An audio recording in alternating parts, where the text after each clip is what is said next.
Recording in process. When we went to Florida. Hello, Jessica. We had Big Brother house, we had 2 houses. Okay, everybody. Oh, no, that was Orlando. That was Yeah, Orlando. so today, session 3, we are covering conversations, what to say and how to say it, fire and solid presentations, person number 5, mirror matching agency. That's a lot to cover in 2.5 hours, or 3 hours, or whatever, 2.5 hours. Jason Abrams will be on at 12:30 sharp, so you get me beforehand. Before that, so, and also the sessions 4 and 5 have been swapped. So next week, we're not covering what we had originally scheduled. That get moved to week 5. So next week we're doing social media, networking, defining events, and how to get business that way. So Brett Caldwell, MAPS instructor, former team leader, who's in the Team Leader Hall of Fame. He's OP at 4 or 5 market centers. He's a MAPS coach. He's going to be doing that session for us next week. So he had something come up on the 8th. I said, no problem. We'll switch it over. So he's doing it November 1st. So next week, social media, getting business on social media, all that. That's going to be next week. So we're talking about a lot of stuff we're going to cover today. Okay. What questions do you have, and what do you want to cover in the next hour and 15-20 minutes before Chris Weiss, who's a lender who's providing us lunch, will come in and chat with us for a few minutes. He's with State Greenfield. He does a great job. Worked with him several times. He's with a credit union, so he's different programs than like Michelle has, what have you. So Michelle's location is so not cheating on her. So what about these topics do you guys want me to cover over the next hour plus? So let's do this without you guys. I mean, I gave you some materials. There's lead generation. People, oh my God, I don't want to do lead generation. Well, then get out of the business. Because without leads and people to help them buy and sell, you've got to find them, right? First session, what do I always talk about? Our job isn't to help people buy and sell homes. Our first job is to find the people that want to buy and sell homes, so that then we can help them buy and sell homes. So without business, you can't do the fun part of the job, if you will. Okay, so I know let's let that settle in for a minute. Many of you have heard me say that. Please put your phones on silent. Many of you people have heard me say that over and over again. But that's it. If you don't have people to buy and sell houses, you can't then help them buy and sell houses. So you have to go out and find them. You have to be a hunter-gatherer. Go back to caveman days, cavewoman days. So. With that, some people say, I don't know what to say. What do I say when I call people? What is it that you say, okay, this is what I'm hearing, or these are the questions that I'm asking, or are you asking any questions? Are the questions I'm being asked that I don't have the answers to? What is it? I think with me, okay, so I get a little practice on Chris Hurley, right? But besides that, like I can go over my scripts and stuff, but okay, like the ones where you call people cold calls, it's like, okay, I get that up, so I have you what? I changed that up. It's not the ones that I read from like the book or the chapters in Ignite or something. Okay, Ignite, very good. I'm sorry.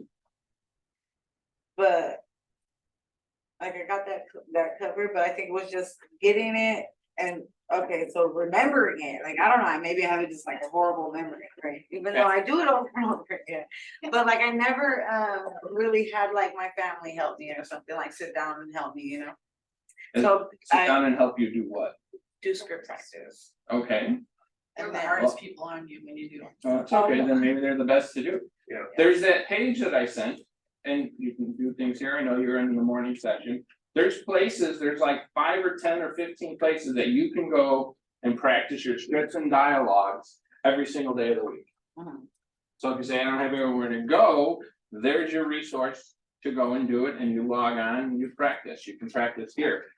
I used to drive around and by myself, listening to tapes originally, and then And CDs. with the scripts and dialogues. And just listen. Well, I practice it. I would go it over and over and over again. I used to listen to them in the car with the kids. That's what I did. My boys are very good arguers. Right, Jane? And part of it is, I think that's not just absorbed. They knew who Brian Buffini was. They know who Floyd Wickman is.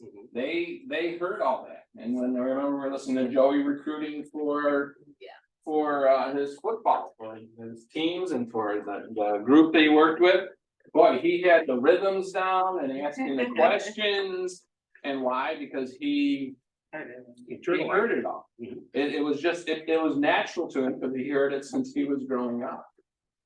Can I say some, you think you don't remember it, but you do remember it. Like, when you get in the situation and have to have that conversation with somebody, the words are just gonna come out of your mouth and you're gonna be like, oh, wow. Well, a lot of times I know. So but don't this- tell yourself that you my don't remember. closings You are do. That's a bad affirmation. I don't. Yeah. Closing is a natural thing. It's not anything that's forced. Okay, that makes sense, doesn't it? You would agree, wouldn't you? I mean, that's a conversation. So that's where, I hate prospecting, I hear that all the time. Well, then don't prospect, call people. It's just a conversation. Have a conversation, be friendly. Remember when I wrote down, hi, how are you? How's the family? Is there anything I can do to help? There's the magic conversation. That's it. It doesn't get any harder than that. Now, when you're talking about what to say when you're with people, that's where some of the stuff, I looked on Connect again, on Command. Oh my gosh, there's the best, the brightest. You can find all the videos and scripts and dialogues. I put some in here. This is 3612.3 with some of the information that I gave you guys. Okay, I also put calls have to be TCPA compliant. Jason's coming on and he'll remind us about this. I'm gonna tease him about that we already went over. If you're not supposed to call, don't call them. Here, that's simple. Okay. But there's so many places that you have to go. Here, this is who did this one, Brad Puffer, the Prupper team. He's probably a millionaire real estate agent. My 20% is prospecting. Do I stack marketing on top of that? Absolutely. So there's a combination of prospecting and marketing. But prospecting isn't cold calling. You don't like cold calling? Fine, don't cold call. You don't have to do it. There's nothing on this planet that says you have to cold call. Now, who are you gonna call then? Who are you gonna talk to? Who are you gonna get in front of? List of people. What? That list of people. That list of people, there we go. Can I add something? Please do. I think, the newer agents. Well, first of all, we've all said the wrong thing, well, I know I have, and lost deals, okay? And that is called Real Estate 101, and it's an There you go. expensive class, okay? I've lost deals that I shouldn't have lost. You get better, I don't ever even get stumped anymore, because you've done so many deals, you've talked to so many people, you're at an inspection, you're at a showing. If you don't know something, be like, let me find out for you, whatever. But this is the business that you learn while you're doing it. And every deal you do, will teach you something. I am in this over 20 years. I am still learning something on every deal. And you learn finesse, you learn how to talk to people, you learn what to say, what not, sometimes shut up, Yeah, But- that's the biggest, So that part, but I would tell you, if you want people to know you're in real estate, I got in this before the internet, No. before Facebook. If I were a new person, I would post every other day, showing properties, take a picture of a cool part of a house, or out in wherever, you know, who cares? Look at this cool pool, look at this backyard, love this community. Sit open houses. Hey, I'm at this open house today, 1 to 3, stop by. Because then people have no, they have to think you're in real estate and you're doing good. Even if you don't have a listing, even if you don't really have buyers, people are gonna think, wow, look at her, she's out and about. Right. I wanna buy a condo, I'm gonna call her. So make people think, you know, my team has this great listing, we're your team. You don't have to say it's not my listing.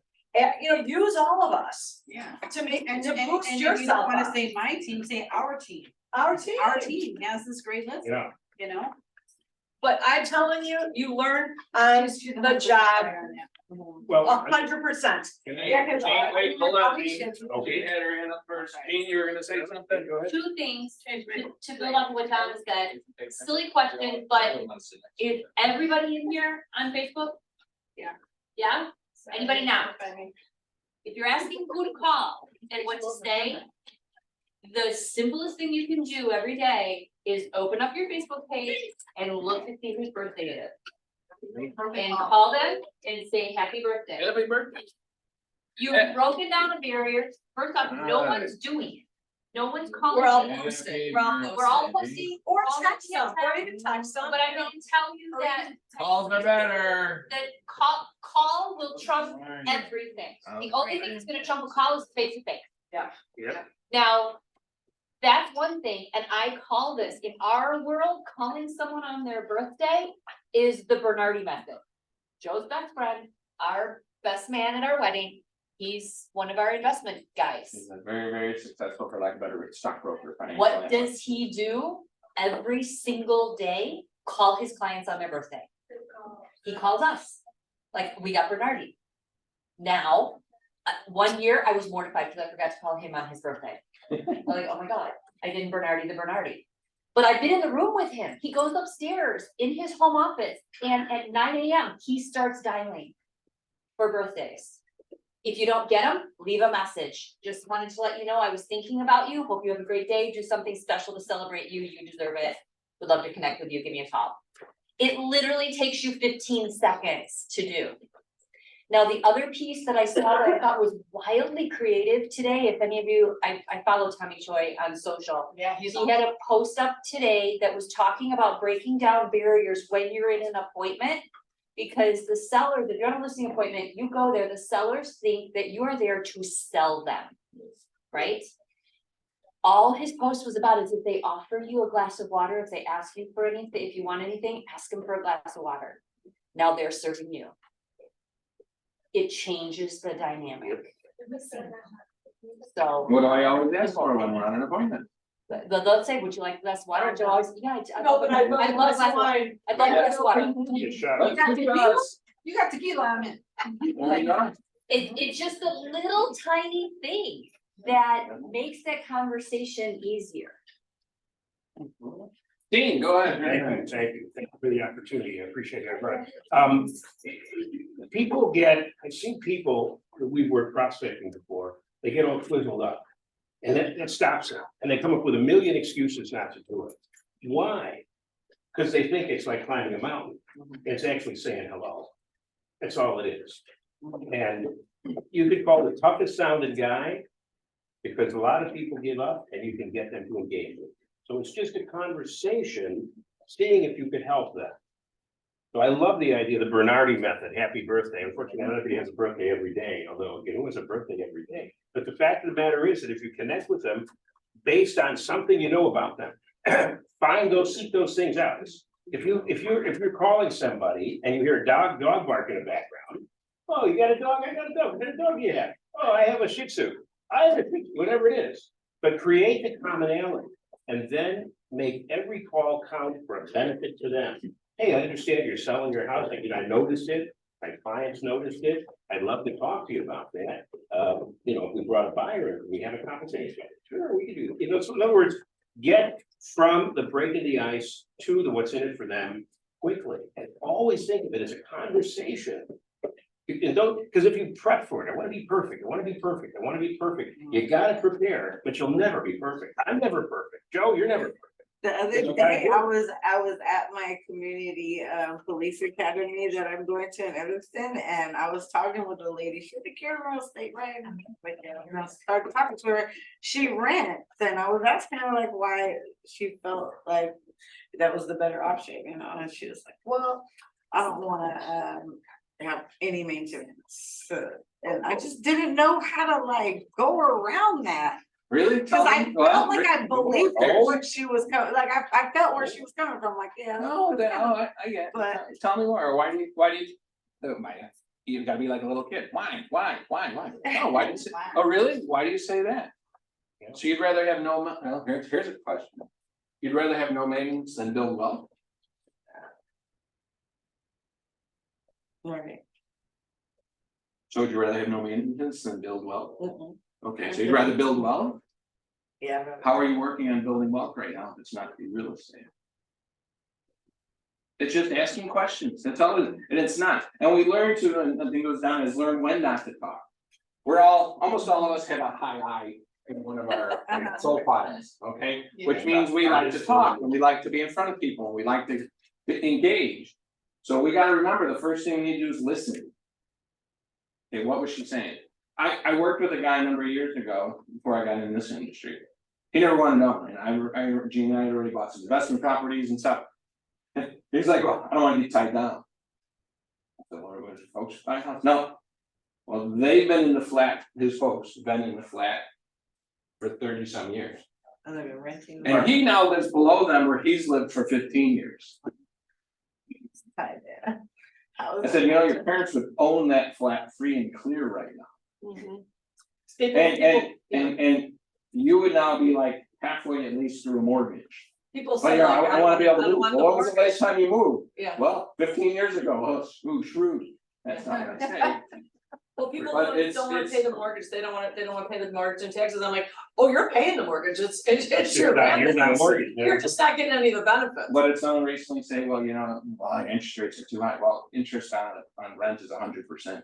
Yeah, And you don't get to write it off, Right. so. And So it's, rent it's, is higher in a it's, lot of almost cases. everything's about asking questions and building relationships. Practice the scripts, but don't be a slave to reading the scripts. Mhm. All right, there's always an opportunity. Remember, fear of loss is a greater motivator than opportunity for gain. So somebody said, I want to buy right now. You realize how much money you're losing in equity by making that decision? No, tell me more. See what you're going for, fear of loss. That's it, that's interesting, yeah, what, tell me more, what can I do, I don't, you know, help me understand it, David? So, well, it's great that you're renting. Did you know that rents are up 3.4% in Chicago this year? Yeah. Are you gonna keep paying that 3% every year after this Who your landlord. to your landlord? Right. Yeah, probably. Yeah, so that's knowing some of your numbers. You know, so. We think of prospecting as just calling, you know, I talked in the first section about how, you know, I was in Sweat Hogs. And I had to make a call, I had to sit at the desk at 9 AM. Open up the crisscross book, directly start the bottom Last right, page. call if you got an appointment. I was making 3, 4, 5, 600 calls a day. Okay, you know what, and you know what, I'm still here. It didn't kill me. So what It's I'd like a- to know is, what did Dean do before there was phone? How did you actually market yourself? I you should see my original chisel and tablet. So, Well, you that's, have that. wait, believe it or not. we would, hold on to your comment. So, yes, you can cold call, yes, there's times. If you don't want to, how are you going to do it? And what are you gonna do it? Who doesn't like to get a call from someone on their birthday? Hi, happy birthday, boy, that's very intimidating, isn't it? Yeah, really. Okay, alright, and then you're going to, how are you? Fine, how are you? I'm doing great. How's the family? They're doing awesome. It's been so long. Yeah, it's been a long time since we talked, blah, blah, blah, blah. Hey, are you still in real estate? Yeah, I am. How's the market? And then you go, okay, great. You're still doing it. How's the market? Why do you ask? It's a conversation. It's not just, hi, this is Joe Morello with Keller Williams Realty Partners. I was calling to see if you're buying or selling a home down in the future. No, you're not. No, you're not. No, well, that's not why I called. I was wondering if you know anybody looking to buy or sell a home down here in the future. You can do that. That will work. Just so you know, anything that you do enough of will work. You can pick, well, there's phone books probably laying around here somewhere. Huh? You can get a phone list and start calling, make sure they're not on the do not call list, and call enough people every single day that you will be a millionaire real estate agent. There's people who all they do is knock on doors and they're millionaire real estate agents. Okay, there's people who just do TV commercials. There are people who just do mailers and they're millionaire real estate agents. You gotta find what fits you. The cheapest, the easiest, the fastest way to money. Cause, just so you know, we all need to get paid in order to pay our bills. I don't know about you guys. I'm not a trust fund baby. I wish I was. But I'm not. So we gotta get paid as well. The quickest way to money is by being in front of people one way or another. And that's calling people, okay? You know, you can do for sale by owners, you can do expires. You know, the only difference an expired listing is in the seller who died. It's a listing that was not sold by somebody else. That became my specialty. Okay, I did not tell many of this, I worked for sale by owners and expires.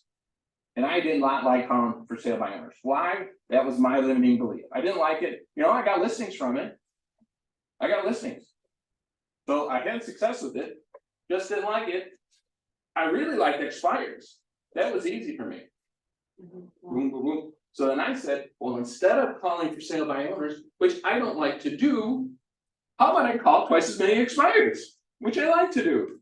And guess what? My business took up. My personality, I was much happier. So you gotta do what you like to do. How do you know what you like to do? You gotta try it. You gotta give it a go. Okay, I forgot the name. Excuse me, the name of the speaker. I don't even know his name. He was a former DEA officer and everything else. He became a millionaire real estate agent by knocking on doors. He's like, this is so much easier knocking on doors now. I used to knock on door and step to the side because a shotgun blast would kind of. He was a DEA. He was in the. He goes, no one's shooting at me. No one's screaming at me. No one, you know. So this is a piece of cake. So that's what he started. He just knocked on doors. Started talking to people. Started meeting people. So if you say I don't like prospecting, get over it. You've got to do it if you want to be in this business. Okay. You've got to find people who want to buy and sell. We also have to, I think, what did I put in here? Talks about prospecting, the difference between prospecting and marketing. Okay. Prospecting equals cold calling which equals rejection. That's page 3, it's page 21. Okay, that's false. Okay, that's false. We think of it as being rejection. It's not. And if they hang up on you, if a stranger hangs up on you, who cares? What do we talk about? You go next. So prospecting equals meeting people and building purposeful business relationships, which equals a strong real estate business. That's what you have to think prospecting is. Prospecting is not just cold calling. That's what I think everyone thinks about. And you know what? There's people who make millions and millions and millions of dollars a year by cold calling. That's a fact. And if that's not you, if that's not you, fine. That's okay. But you've got to decide, how am I going to find people that want to buy and sell homes? And it could be through the school group. It could be almost anywhere that you're going to be able to and willing to. Okay. Who in here has called and worked for sale by owner? So there's a lot. What's that? Because I've called them, I've never. Well, how did you meet that one person that listed with somebody else? That happens. How did you meet? Were they? Oh, that was your door knocking in the neighborhood. No. You were going to the neighborhood. Okay. Tina So- said she loves for sale by owners. Why do you love them? It's easy for me, it's just. And you listed and sold $1 million I sold property. this one, and I've done 6 deals with them, all by driving around, looking for sale by owner sign, call them. And he's my loyal client. The first year, all I did was call them, mirror and match. There was 2 ways I would approach the for sale by owners. if I was desperate, had no listings, I'd say, hey, I'd like to, meet with you. I wanna take a look at it for my buyers. And then if I wasn't, I'd try to sell them on me with my scripts through bold. But most importantly, it's mirror match. Yeah. You gotta listen to them. If they're talking really loud, you're gonna talk really loud with them. If you're talking really quiet, you talk really quiet with them. And then you converse with them and it just happens. So, and it's for sale by owners and expired, it's about getting in the door. Don't be dismayed by rejection though, because you're not gonna get them all. You're not gonna get them all. Right. I called one time and I called him, he's like, you just called me at the right time. He's like, come over and list me today, because I'm done with these newspaper ads. That was back when newspaper ads. Yeah, He was like, he's like, I'm ready to list today. Can you be here like in half an hour? I'm like, I'm I'm on. away. You're getting on them. See, and how many dozens did you call? It's a numbers game. Yep. They all aren't gonna work, some will yell at you, some will hang up on you. And then you call them back and be like, oh, I think we got disconnected. Connected. That's one of my favorite. They Hi, respect well, you we more. just got it, no, I didn't, I hung up on you. Oh, okay, well, why'd you hang up on me? I hate realtors, my kind of, we have something in common then. He was my favorite, that was my favorite one too, because it sold in 2 days. And I was that was back in the day when you met face to face and the buyer's agent was here, I was here and the sellers were there. Yeah. And because we sold it in 2 days, he said, well, I think that there should be a discounted commission because you sold it so fast. I said, on the contrary, I think that you should pay a bonus because we sold it so quickly for you. And it was Linda Kozlowski. And she had sat there quiet. And I saw the wife kick him under the table. And when Linda and I walked out, she was like, we didn't look at each other, but we were talking so that they didn't see us looking at each other. And she goes, I can't believe you said that. And I said, I can't believe he wanted me to reduce my commission. You do your job. And that's, I've had people at the table say that, well, if you sell it quickly, you're gonna charge me less. Nope. And I look at him, I said, do you wanna penalize me for doing my job quickly? Yeah. I said, so, but if it takes longer, will you pay me more? You know, Yeah, exactly. I can make it last longer and then you can pay me more, how about we do that? So, but that comes with confidence and being in front of them. And like Donna said, the only way you get good is by being out there. I've told people over and over again, this job, you learn on the job.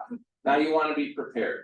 You know, some of the things we've learned to ask and say, you know, like when you're out with a buyer. This one just came out of my head, and I use it all the time now. They asked me, so remember, house and I nights, I said, we looked at the house, it didn't seem like the right house for them, they said, gee, do you think the fireplace works?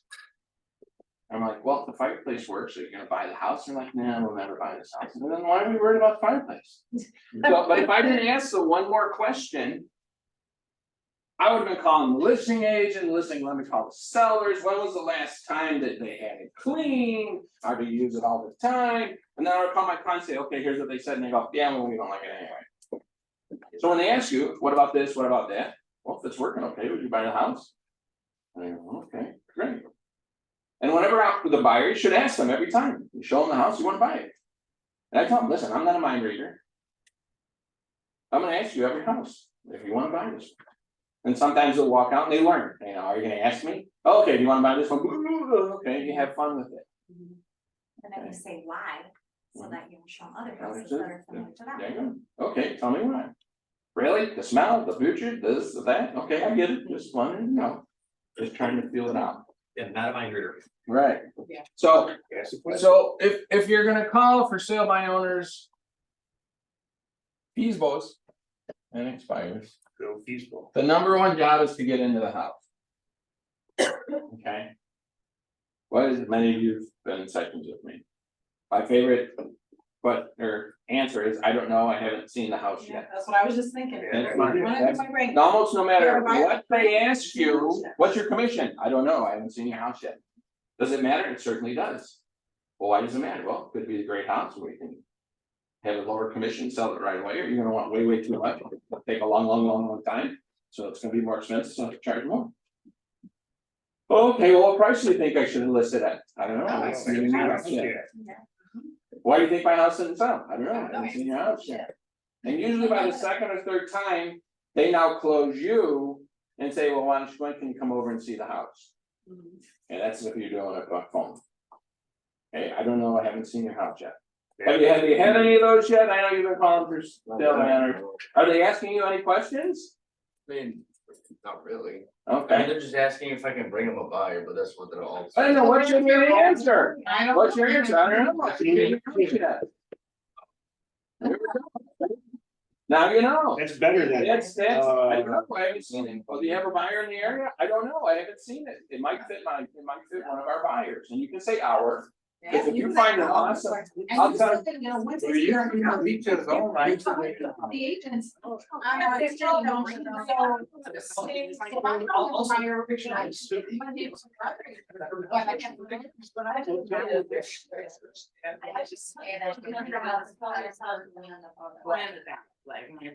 Photos do live. Ask anyone who's done online dating, online photos. do live. Like you said, I was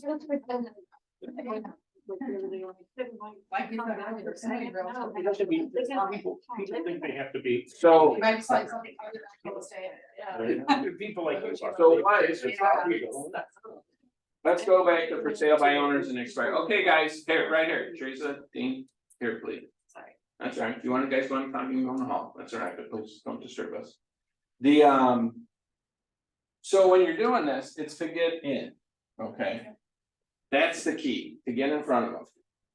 And then you go from there. We talk about who has a buyer and seller presentation ready. If someone says, hey, I want you to come over to look at my house. Okay, Doesn't command have like preset one? there we go. And we have edited ones here as well.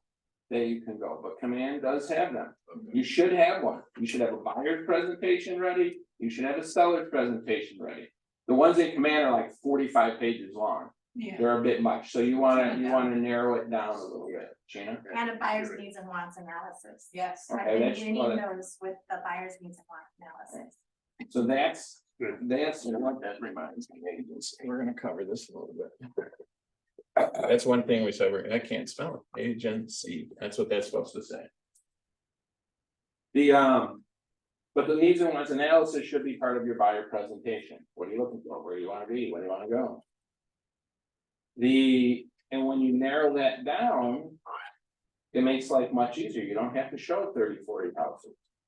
And you explain to the buyers, listen, we just had this happen, actually, on a couple of attorney brother of mine.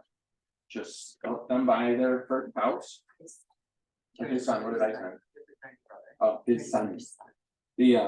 Help them buy their first house. They came to our buyer seminar, and we had a conversation over the phone. Where do you wanna be? When do you wanna look? What are your minimums? Okay, and there's all kinds of buyers checklists on the MLS and Command, they're everywhere. You know, I don't know what to say, if you don't know what to say or what you should say, you need to do a little research or come to us, and we can point you in the right direction. Okay, it's not rocket science. But it's getting their expectations and what they want.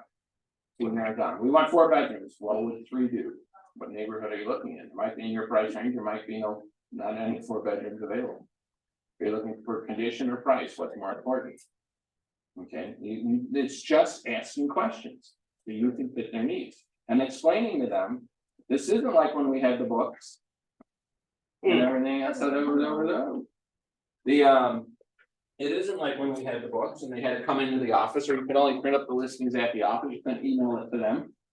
Okay, so they've already searched, just so you know, when they call you, 99.9% of the time, they've been searching online. Well, duh. So you say it's okay to buy the first house that you see, because you've already sorted through hundreds of them. It's not like when your mom and dad went out and were searching for houses. There wasn't internet back then. Okay, they didn't look through so many. So again, that's part of getting good at it and being out, like a question that I asked, well, if the fireplace, because I knew that house wasn't right for them. Well, the fireplace works, you're gonna buy it? Well, no, then why are we wasting our time? Let's move on, let's see the one we like. Okay. It's about being more efficient in how you work. And it's about relationships and that's the fun part, you know, we talk about this, we're doing a lot about prospecting. Everyone's like, oh my God, I don't want to prospect, I don't want to call. Well, first of all, the first call is always just the hardest. And then after that, it's easy. And when you're calling, like, happy birthday, wow, that's a tough call to make, isn't it? That's prospecting. Hi, how are you? Happy birthday, how are you? Boy, again, that's a toughie. And real estate, 99% of the time will come up. How's business? Oh, it's terrific, what do you? Oh, I heard this, or I heard that, right? Okay. Now you've got the conversation. One of my favorite lines from Brian Buffini, I remember the first time we were sitting together when we heard it, when he said, you know what? I'm never too busy for a referral from you. How are you? Busy? Always busy. We are always busy, aren't we? I don't know anyone who's not busy. You're not busy? Okay, we'll tell people you're busy. Everyone wants to work for the busy realtor. You own several businesses, you're busy. But I'm never too busy for a referral from you. Okay. So that's part of prospecting. What do you do? There's also, let's go jumping around. For sale by owner and expires. Okay, if you want to work for sale by owners, I used to use a system where I had 10 at a time and I had 10 things to hand out to them. Rate sheets, sign-in sheets, disclosures. There's a newer disclosure now, right? They added something. There's something. I had 10 things in my trunk in a box that Gene set up for me. And I used to visit them. Sometimes I do 5 and 5. I would pick 10. And odds are, within 30 to 60 days, 2 or 3 of those are going to list. And if you're at their house once a week, every week, they won't forget about you. Okay, and it's about building relationship. Knock, knock, knock. Hey, how are you? I was in the neighborhood, just dropping by. Thought you might want this. Here's the latest rates. Hey, do you have any put in an offer? Were they pre-approved? I can help you get pre-approved. No, we're not going to list. That's not right. But where are you going? Maybe I can help you where you're going. Do you want me to set you up on an MLS search on? I can help you buy. Right? Come from contribution. And if you stop there every week for 10 weeks, that's what it was set up to do. Who are they probably going to call? Like Sally said, you got to be there at the right time. And they finally said, I give up. Okay. Again, what do you charge for it? If we're going to sit down, if you're ready to list, we'll sit down and go over all that in my marketing plan. If you're not ready to list, then we're doing it right now, does it? How else can I help you? Hey, did you have that open house Sunday? Yeah, how many people came through? No, we had 14. Well, are any of them want to buy it? No. Do you have a sign-in sheet I gave you? I'm happy to follow up with those people for you. You just had 14 people in your neighborhood. This is so old school. But guess what? It works. It works, it does indeed. You're coming from contribution. How about I follow up with these people to see if they really want to make an offer on your house or not? Okay, I'll make sure they're pre-approved before they do. Okay, it's coming from contribution, but it's doing something. Something beats nothing. Okay. What's that? An average person with a plan will beat a genius without a plan every single day. So you've got to do something. And we talked about the 5 by 5 by 5 by 5. Okay, guess what? That's prospecting. Some marketing too. Mix it in. Has anybody done that since we talked about it on the first date? It's like almost everyone in the room. I said, if they did this, business would increase. Now it's everyone's hand raised up. Has anybody done it? Yesterday, okay. You've done it every day, 5 days a week? Okay. Little bit. Okay, it's becoming, you gotta do it consistently. Find the 66-day challenge. I meant to make copies of that. On the one thing. They say it takes 66 days to develop a habit. If you have that sheet in front of you daily, and you gotta put an X on it that you did it, that reminds you, or put it inside your laptop. That's what I'm gonna do, because I just made a promise to my team I would start a 66-day challenge. I'm gonna put it in my laptop, so when I open my laptop every morning, it's there. Okay. The form is on command, you said? It's on the one thing. The one thing. What's the one thing? What's the one thing? It's Gary Keller's book. Here. Oh, okay. On the website, the one thing. It's on the one thing. I knew we had a link around here somewhere. The one thing.com, I think they use a one instead of O and E. But Google is.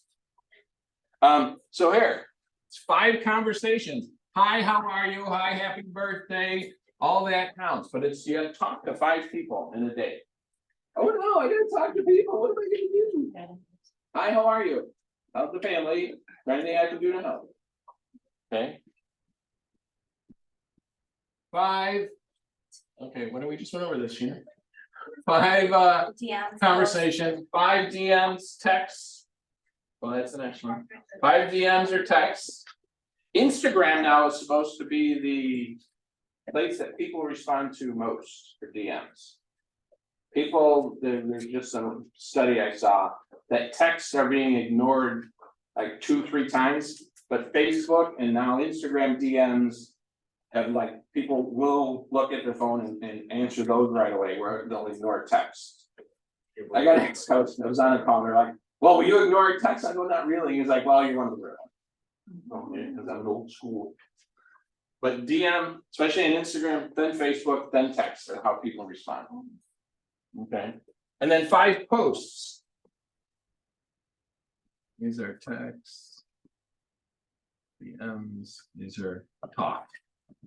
Talk to, not just calls. These are posts. Now it's could be one post that you make on your Facebook, which goes to Instagram as well, so it's like 2 in 1. Okay, because they're linked up. Or TikTok or whatever you're doing. I think they can all go together. But also then commenting on your client's posts. Making a comment on their post. And even if you want to double that up, that can go into here. Hey, congratulations on whatever. Hey, see your kid graduated from college, congratulations. You got a new dog. Got a new dog. Sorry to see your dog die. Whatever, okay? And then this is 5 handwritten notes. We had someone call us and thank us for a birthday card we sent out. They said it was the only one they received. Actual physical birthday card. People don't do this. This is now special. More so than it used to be. We got an article in the back in the library. Talks about the importance of handwritten notes. This is jumped up even higher. Oh, there we go. Looky there. Here's the 6-day challenge. Sheet. There's Grandma. Thank you. The lovely Miss Jean. Thank God, she had a full plan over Well, thank you, Don. Can we have the one, please? So I was like, 5 by 5 by 5 by 5. Again, who, if they did this 5 days a week, business would increase. Okay, who's gonna commit to doing it? Okay, it's simple and it's easy. I have to. You know, they say it's simple, not easy. Well, that's simple and it's easy. Okay, my limiting belief that this is the hard part. That's not really hard. There's a lot of multi-millionaires who this they committed to, and they say 99% of their success was because of that. Their assistant and what have you would not let them leave their office at the end of the day until they laid 5 handwritten notes on their desk to be mailed out the next day.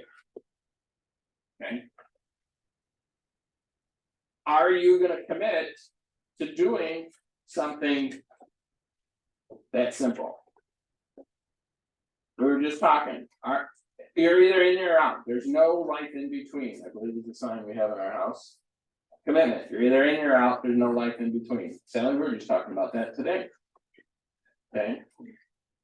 Are you in it or are you not? This is your business. You're an independent contractor. You're responsible. You are responsible for your success. I'm not, Kim's not, Mariella's not. You are responsible for your success. So you got to decide. Okay, are you going to do this? Who do I talk to, right? We gave you the list of like 400 people on who to talk to. Do you have the system? It's easy. Here's one way, happy birthday. The other one is the DTD2, which we went over as well. I handled that out. It tells you every week from your phone, from hopefully it's in command. what you have and who should call. It doesn't get much easier than that. But are you gonna do it? Are you gonna time block yourself to say, I'm gonna make these calls? Come heck, I'll say, I'll do the nice word. Come heck or high water. Am I gonna commit, what am I gonna commit to? Am I gonna commit to this? Goes, I think someone has a 5 by 5, I added the 5. I didn't like their 5 by 5. Someone does a 5 by 5 and a 5 by 5 by 5, I think it's in your book. I think that's much stronger. And does more. Okay. That's what you're gonna do. Now you've got a copy of the 6-day challenge. You can have several of those going on at once. Put 5 by 5 by 5 by 5 at the top of one of them. And maybe put DTD2 on top of the other. Now you got 2. You want one for working out. I'm gonna work out 4 days every week. Okay, so here's what I created. That's funny. Sean Kukoska, I don't know if anyone remember him. The Diana Kukoska's son. I worked with the one thing. I had a one thing class with him. He's a pretty cool dude. And I had okay. My goal is to work out a minimum of 4 days per week. I said, is each week one? Or is each day one? So do I have to go 66 weeks to reach my 66, or how does it work? And he's like, well, I don't know. And I forgot Gary had somebody else teaching it, and I asked and no one knew. So I broke it down then into, I drew a line for the weeks. So every 4 was 1 week, and how it goes down to 66 days. So, and if you mess up on a day, that's okay. Keep going. It's a reminder. Because again, as Dee mentioned, him and I aren't perfect. I can't speak for the rest of you. Things happen, life gets in the way. Gotta take a kid to the doctor, the hospital, or whatever.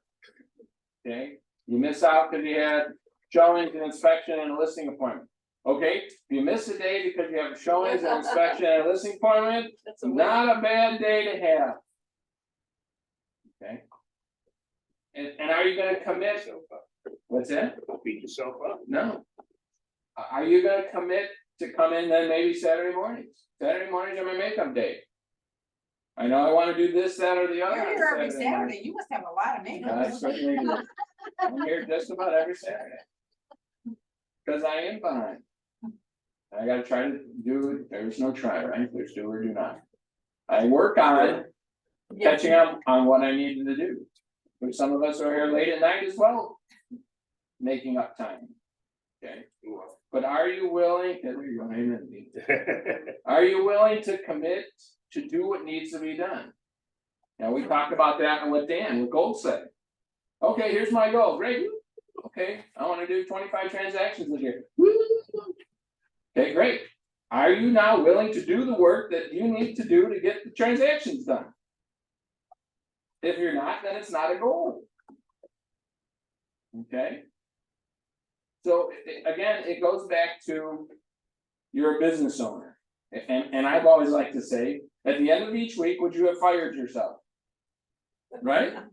Seriously, if you had to do a review with yourself at the end of the week and report what you accomplished for that week to move your business forward, would you be on your own unemployment?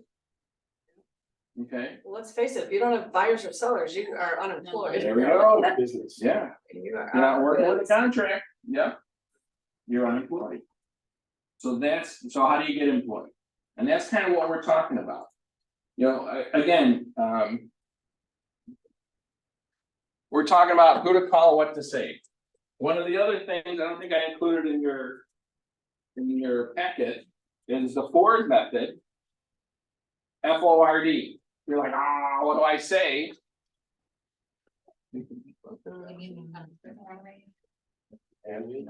What's it? Sure. If you would.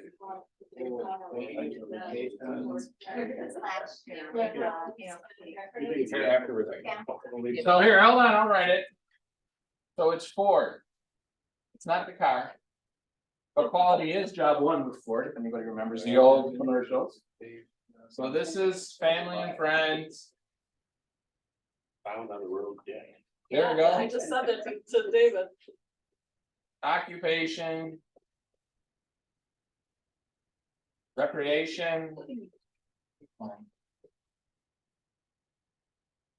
We have a bunch of questions you can ask and dreams. So if you ask about this stuff, who's that about?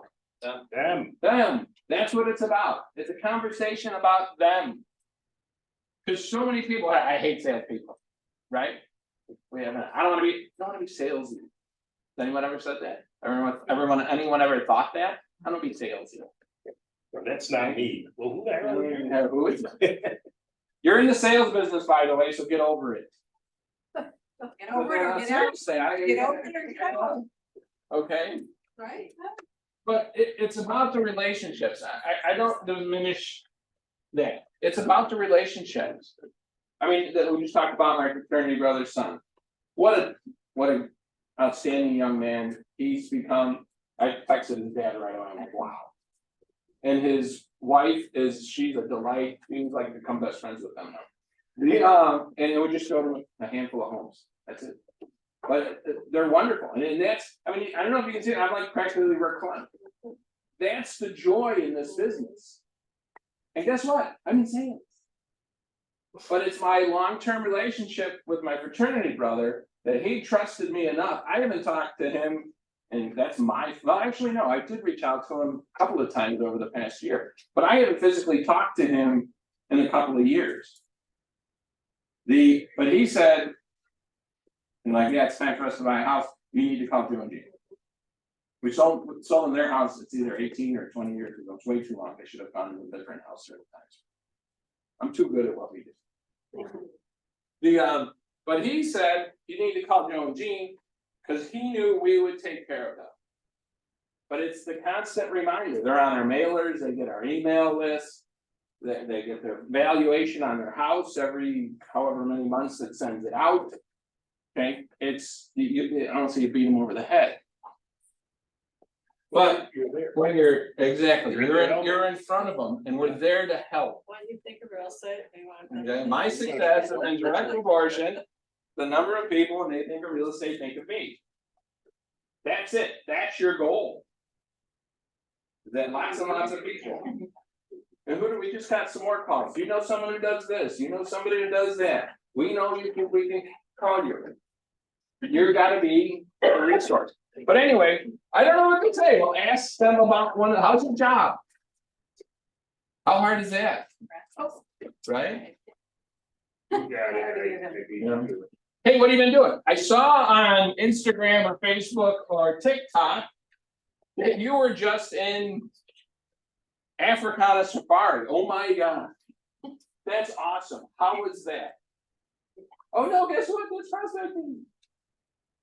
Okay, yes, Connor. I wanna share something that happened last week to me, if you don't mind, and it's related to that. After our last class, I started calling my spirit again, which I haven't done for a while. What an idiot, I know. And I called this guy who I sold the house to 3 years ago. And it was like a couple weeks ago, and I called him, and I remember that I saw him on Facebook with a bunch of. He is in a black football team kind of, and they were somewhere on the tournament. So I saw that and I said, hey, how did you get away getting into a jacuzzi with all those girls and boys, and your wife was okay with it? But Be careful what you say. I have a close relationship with him, although I don't talk to him very often, but he's a very cool kid, right? So the thing is, when I called him, the first thing he said is, oh, gosh, is it our home anniversary? Which actually was yesterday. Oh, wow. But he knows I call the home anniversaries, and he's like, oh, I said, well, it's now that I'm out.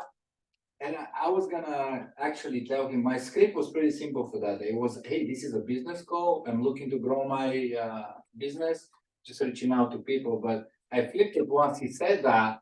And I said, hey, I remember the picture and said, how did you get away? And then he started talking of, God, Tony, I've been blessed of having a wife that can trust me and support me and all this and never cross her mind that I'll do anything wrong. It was like he preached for about 10 to 15 minutes, something that really got me there, but I just wanted to share that because I use the Facebook picture Right, and as the open, yeah, right. So that's, so that, and again, what do I say? I don't know, you know, again, we saw you here, I saw you there. Dream, gee, what do you guys have planned? Your kids are getting towards college and everything else. What are you gonna, you ever think about what you're gonna do once they go? And you can even say, hey, have you ever thought about investing in real estate? There's nothing wrong with that. You are now an advisor. It's not salesy. You're asking about them and what they're doing and how they're doing things. You know, during when the COVID first hit and James Shaw was on, if you're not on James Shaw's call in the morning, you need to be on it at 7 a.m. If not 6:30, or you need to listen to the recording. There's the past week or so has just been amazing. Today was James, that was Jen's preach, James. He was on the soapbox talking about, but it's terrific stuff. But it also reminds you, it builds you up in the morning, say, okay, it's time to get to work now. Okay, and it gives you successful ideas. So you need to be on that.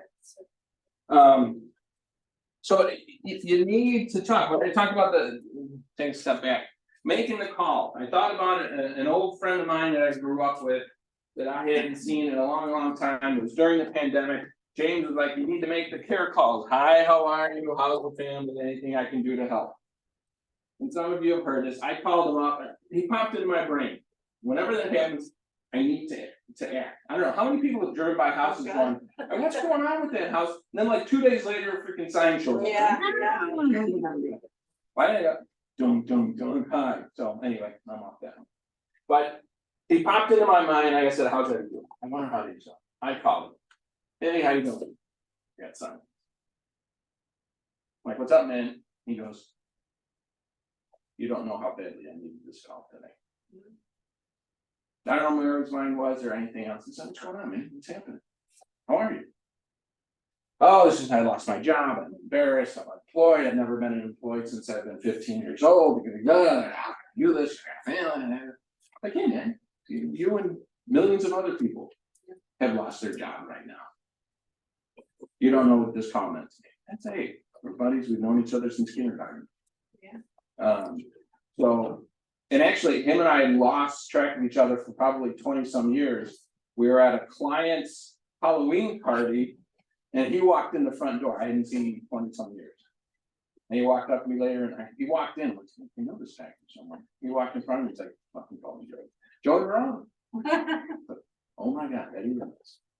So we got connected through a client who was a friend.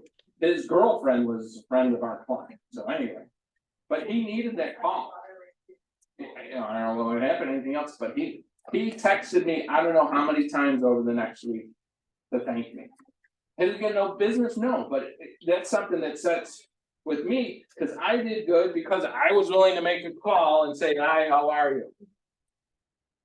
And even if it didn't give you the business right then at that moment, it gave you what your spirit needed to keep Yep. going in what you were doing. Yep.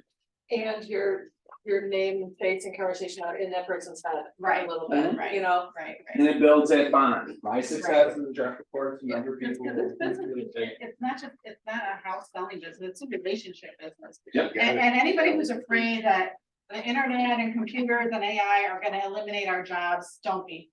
Cause this is Oh. still a people job, it's still a face-to-face job. And 99.9% of the people still need to get into. I mean, I won't even buy a couch online, I gotta go touch it, feel it, sit on it, you know what I mean, like, people aren't gonna. The vast majority of people are not going to buy a house from an internet video. Yep. They're just not. 99.9% will They're not. not. And you'll They always never hear will. about the one-off.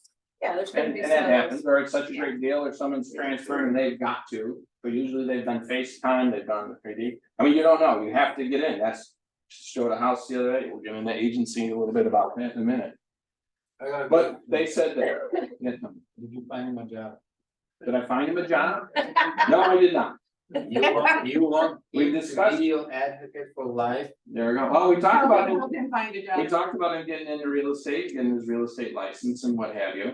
Or you And then might we have- also, I also talked about what he wanted to get back, he's in the car business, and then, so. Well, there is If I could something find else. one, We as the realtors, we talk to a lot of people, so we have A lot of connections. a lot of Lot of connections. connections, yeah.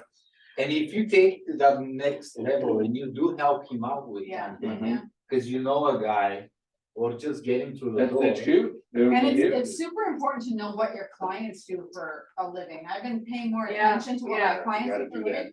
And the majority of my Conversational. clients are either in IT or they're attorneys. I'm like, whoa. Like, it was mind blowing to me to like actually like take a second and like pay attention to what my clients were doing. It's like you always ask, you know, but then you just kind of ask and then it goes away. So. Hey, how can I help you I think with I'm gonna start your tagging them business? as what their occupation is. Great idea. Should, Yeah. they should be tagged Yeah. by that. And again, that would be the occupation. Hey, what do you do again? Yeah. How can I help you increase your business? Right. Again, it's about them. Right. But it was Zig Ziglar, you help enough people get what they want, you will get what you want. Can I add one quick thing? Please. So I have a family that, like, one of my friends referred me to one person and then it just went, like, I've done like 10 deals with this family. Well, recently, in the last 5 years, I don't know, they called the listing agent on a house for like, they listed and sold their own by owner $1 million and they called the listing agent and bought like 800 or 900, whatever, and I might have those numbers flip flop. And they thought they were big shots, they sold by owner, they had professional photographer, VHT out, blah, blah, blah. Great for you, you probably could have got 50,000 more, you know, a lot of times they think they saved all this money, but if they had Yeah, all the that's exposure, Power. they did get put on Zillow though, so I don't know. But they, you know, like if they had all the exposure, they could have got multiple offers, you know, and gone higher, whatever.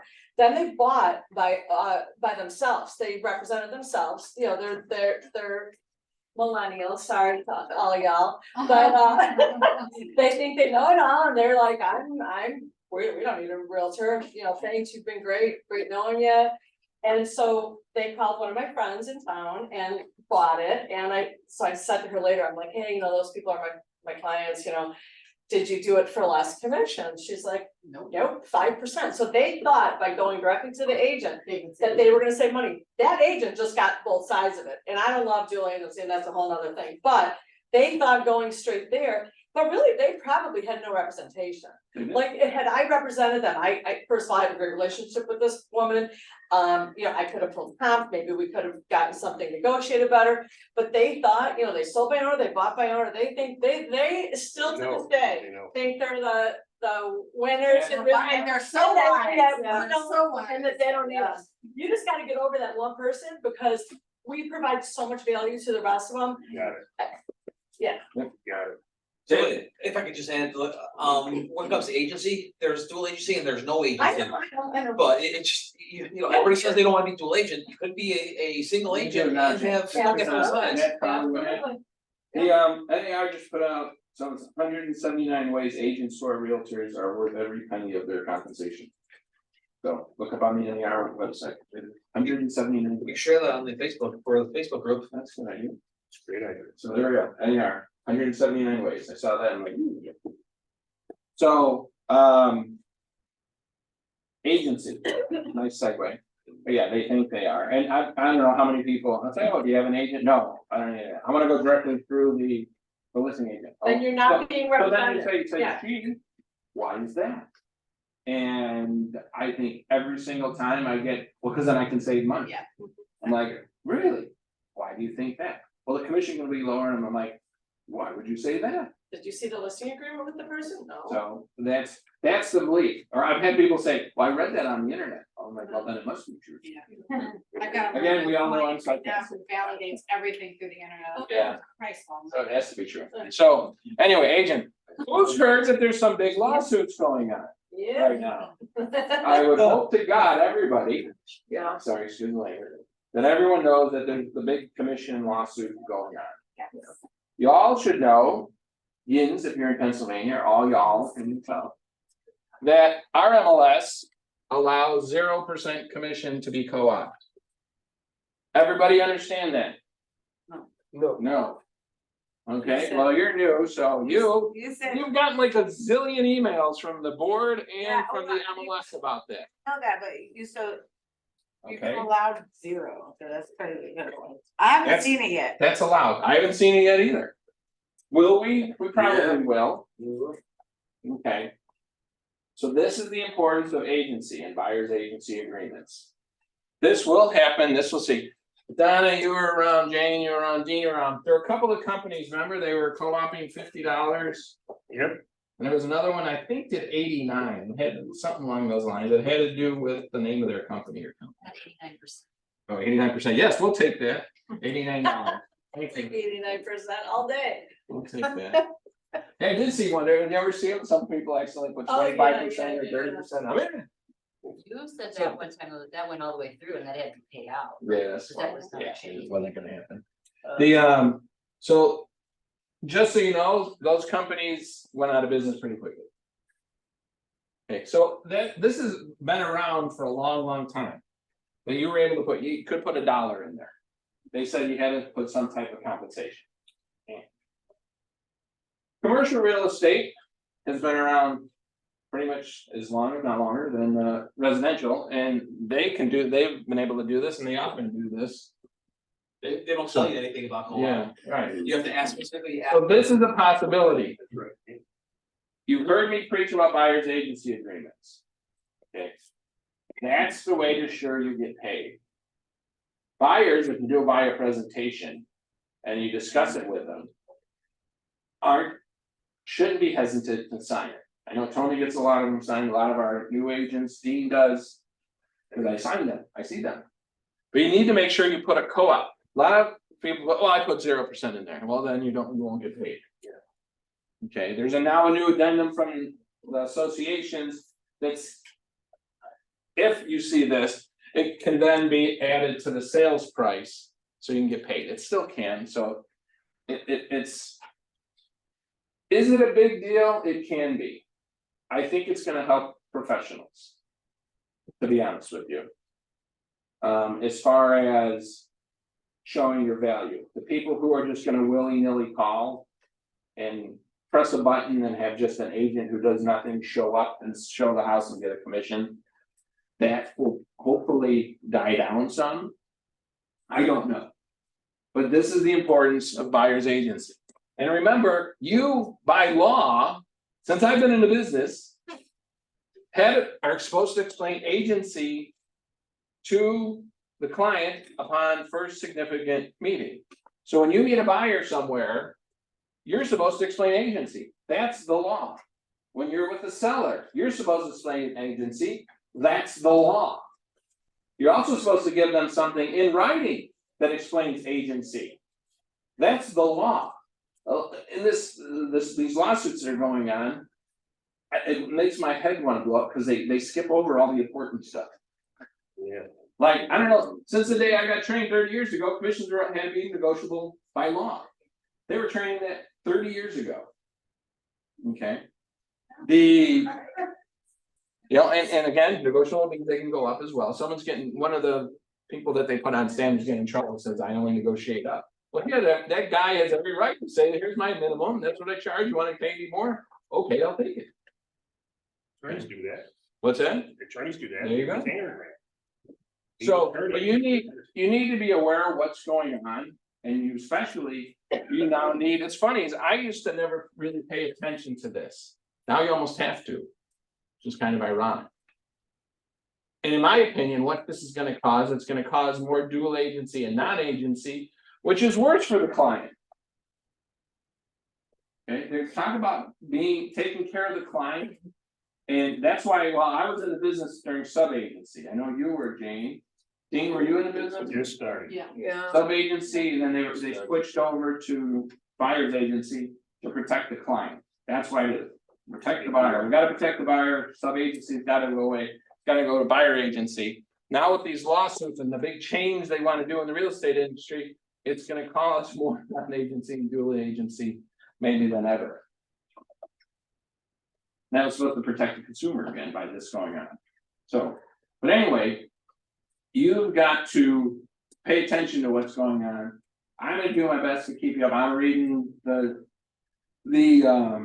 daily reports on what's happening, and it's a lot of smoke and mirrors. As far as the plaintiffs, the people who are suing. The judge really seems pro plaintiffs. I guess he came out the other day and said, I'm gonna give them a lot of leeway, the defendants, which are all the big companies, NAR, Berkshire Hathaway, Keller Williams, even Remax still there, although they paid them off. They Who settled, else? didn't they? Yeah, they did, but they're still there. I forgot who else were all the big names. Century 20. Anywhere, Century 21, all those are there. But it's rather interesting, you know, they're like, we object, and the judge was like, well, I'm gonna give them a lot of leeway on this. It's like, eh. So here's my prediction, they're going by antitrust. That's their big thing, it was collusion and everything else by the real estate companies and everything else, that's antitrust. Okay, remember from your class, that's a federal law, right? This is going on by state law.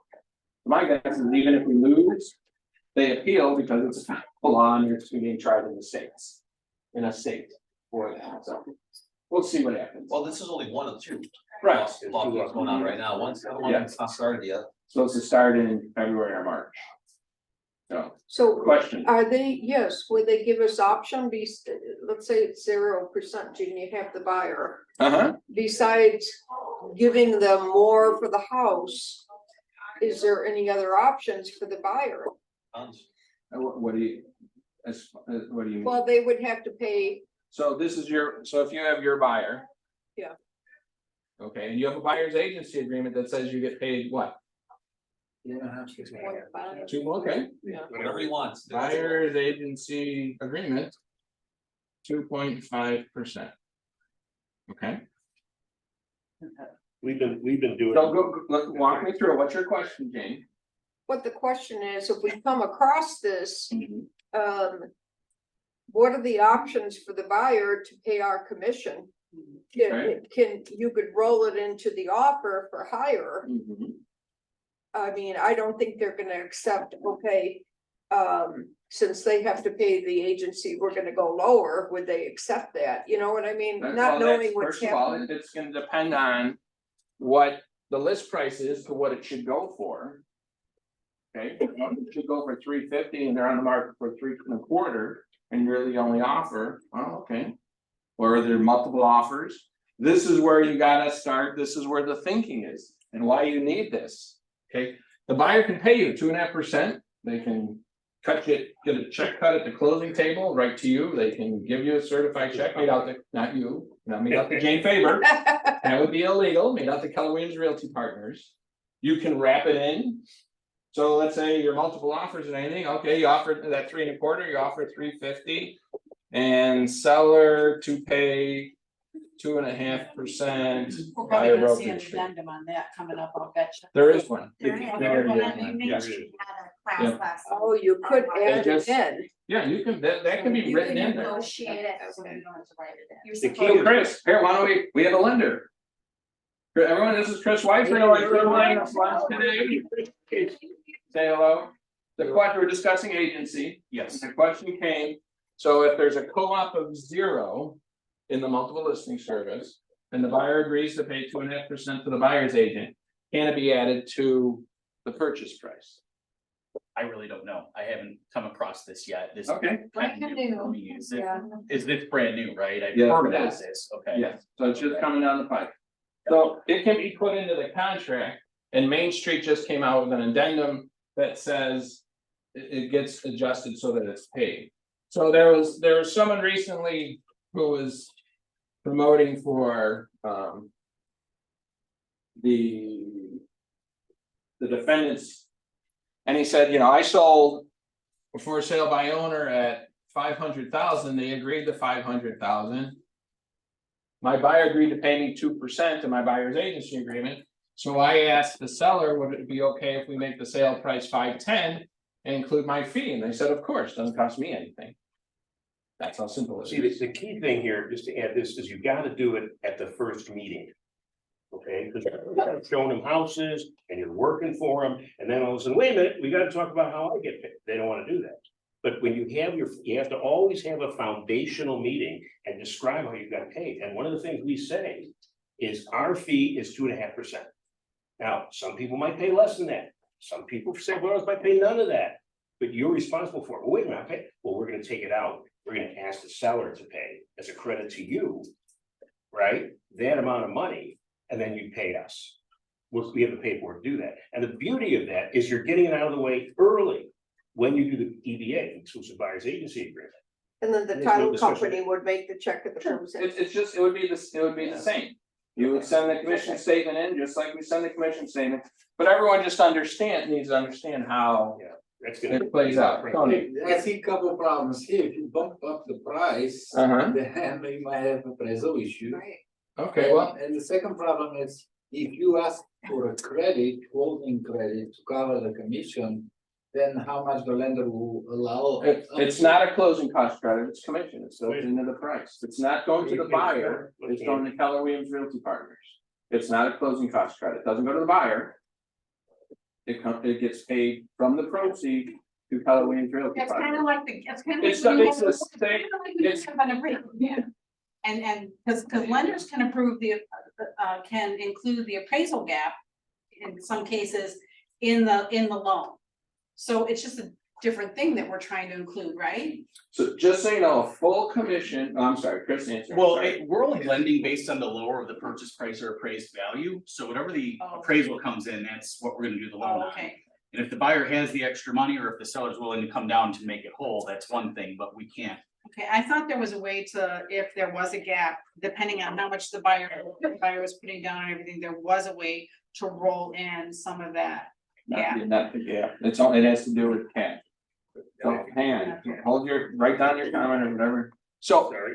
every single transaction, there's a commission paid, Yes. no matter what. A for sale by owner, it's built in. Okay, that property that's sold for 510, let's say 500. There's a commission already built into that. Right. Either the seller saved it, the buyer saved it, or it's got split between the both of them. For sale by owners, we're talking about conversation, scripts and dialogues. Okay? When they say that, well, would you are you willing to co-op? Of course they are. They almost always, almost no one says no. Okay, it's already built in. Or what's the first thing a buyer's gonna do when they want to write their own contract for sale by owner? They're gonna lop off 5 or 6%. Right. They're not paying the commissions, they only pay 5-6% more. So now the buyer saved it.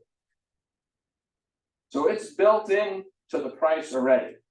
So, you worry about the gap in the appraisal, that's just the way we've been doing business with all these multiple offers and everything anyways, right? The price is what the price is. And it's already built in there. Either someone's paying it or someone's saving it. Does that make sense? Yeah.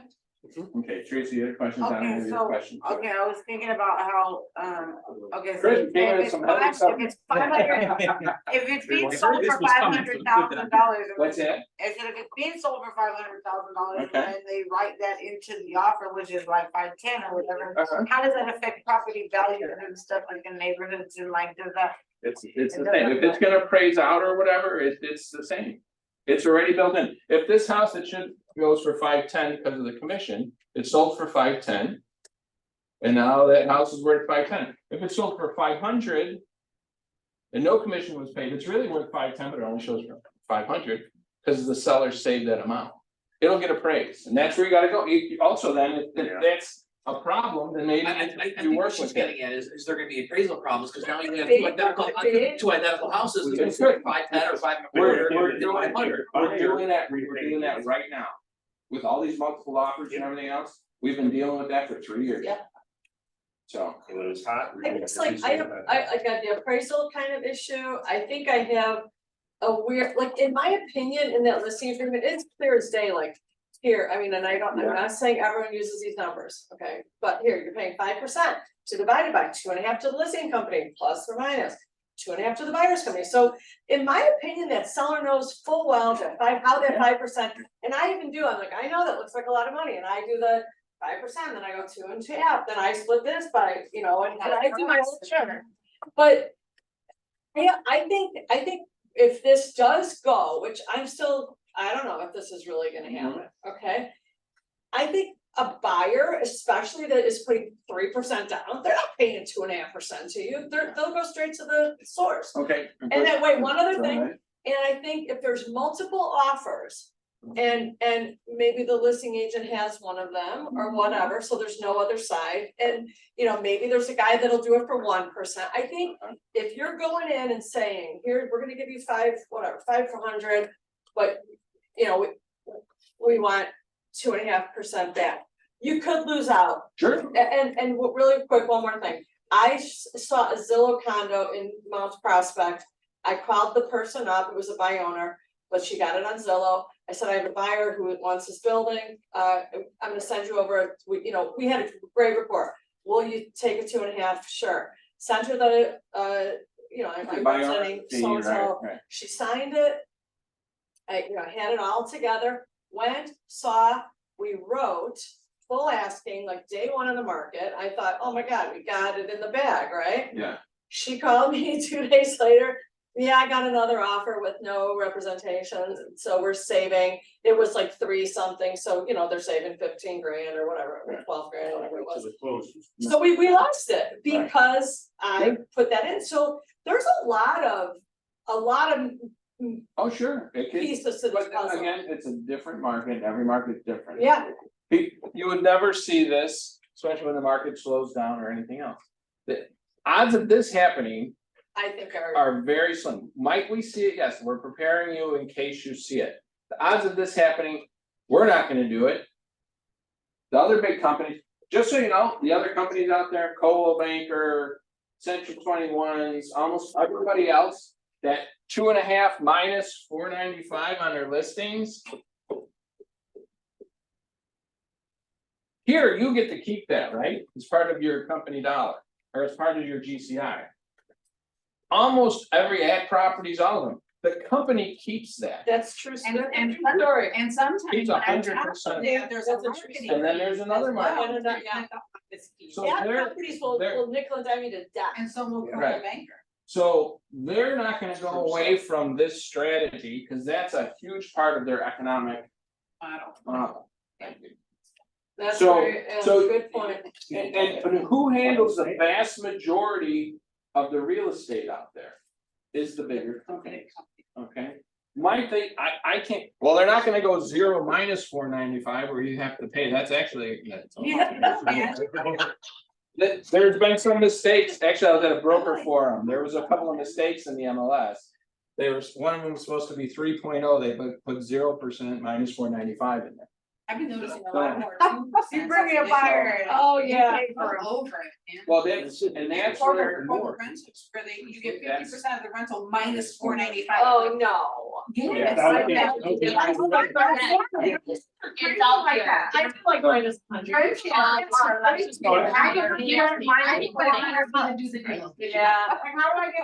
I got off the pitchforks, the torches. That's right, you're going into March. So we need to have Chris come in, because it's Yeah. almost time. So, but $1,500. be aware, pay attention, if you have questions on it, please see me. I mean, keeping track of it and what we're gonna do and how it's gonna do it, I don't know what's gonna happen. It's already out there, I haven't seen it, but it'll happen. Don't be surprised by it, that's the important It's part. already happening in a lot of other countries.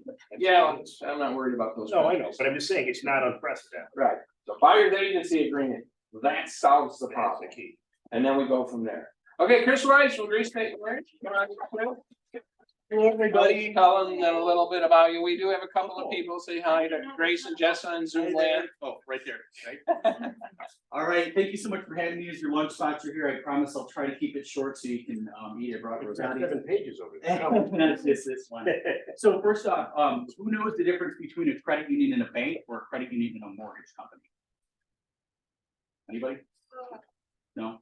The main thing is that we're a nonprofit financial institution, okay? Credit union is nonprofit, okay? Our board of directors are volunteers. At big companies, typically they're highly compensated C-level executives. And because we don't have any owners, we don't have shareholders, It's not owned by a family, it's owned by the members. Because of that, typically people get better deals at credit unions. Lower interest rates on mortgages, which is what I do, higher deposit rates, lower rates on auto loans. Not always, but in general, this is how it works because I don't have to pay an owner and I don't have to pay a shareholder. So what does that mean for you? Well, first off, we can lend our own money because we handle deposits. So we can split a loan into two. This differentiates me from 95% of the people that are gonna call on you. Mortgage companies don't have their own money to lend. They're turning around and selling the loan to the government. And banks a lot of times won't lend their own money. So the biggest thing that we do that saves people money is being able to split a loan into two. Who was around in 05 and 06? Remember 80/20s, 80/10/10? Yes, we do those.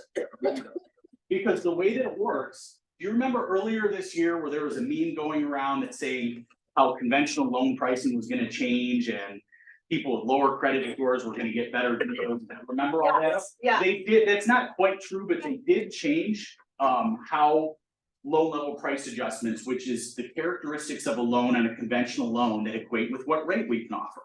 For example, lower credit scores pay higher rates than higher credit scores, right? And the top tier now is 780 plus. Not a lot of people have a 780. So a 700, a 680, 720, that may as well be a 500 these days, right? When we split a loan into two, we can do the first loan at 60 to 80% of the value, and that wipes away most of the adjustments for having the lower credit score and a lot of other things.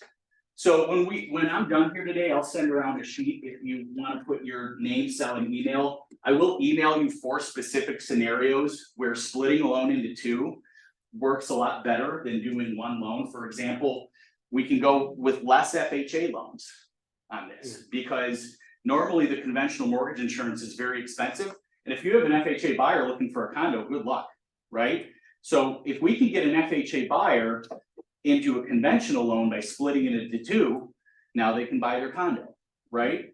We can avoid jumbo. You know, jumbo loans are harder to get done. If you have somebody that's just over the max 726,000 conventional, we can add this second mortgage onto it. So I can do a 5% down loan up to almost 1.25 million purchase price. Nobody else can do that.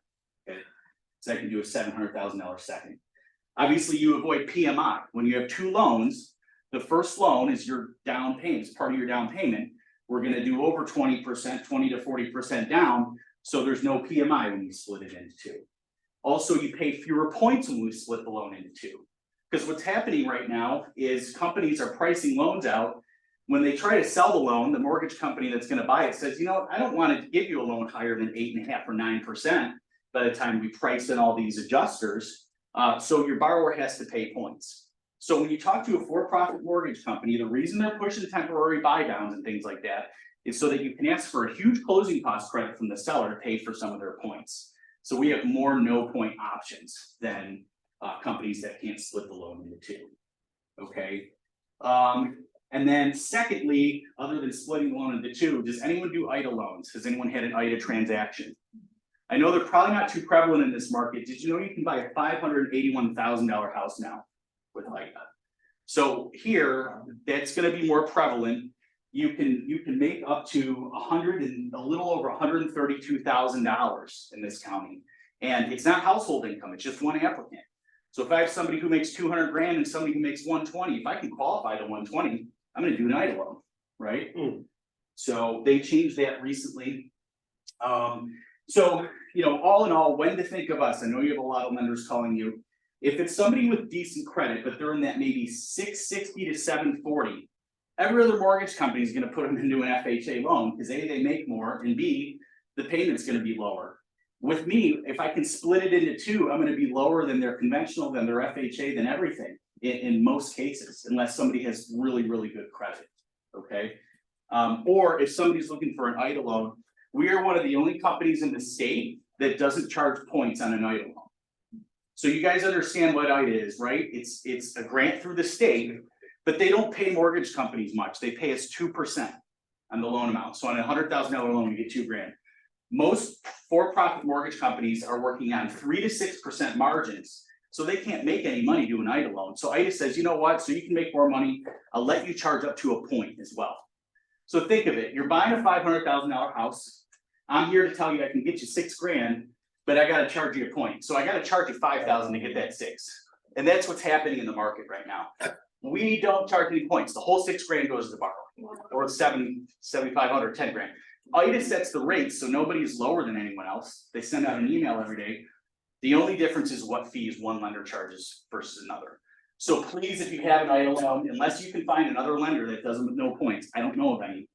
We're better than pretty much everyone else you're gonna talk to on those. So that's it. I have, with the food, I have some of my cards. I'm gonna pass around just a very simple sheet with name, cell, and email. If you put the cell, I will text you my contact card because I know no one's actually gonna take one of my cards. And then if you wanna put your email, I'll send you an email with 4 specific scenarios that show you how we split a loan into 2 to avoid PMI, to avoid FHA, to avoid jumbo. That's really good info. Yeah. Yes, a quick question for you. So the credit union, I'm gonna sign up. How do you become a member of this credit union? Normally it's for GM employees or Ford employees, or how do you become a member of your credit union? Good question. So we did start as the University of Iowa Credit Union in 1930 something, I believe. You just have to, like any other credit union, you have to have an account with $5 in it. So before somebody closes with me, we have to make sure that account is open, and it's very easy to open it, $5.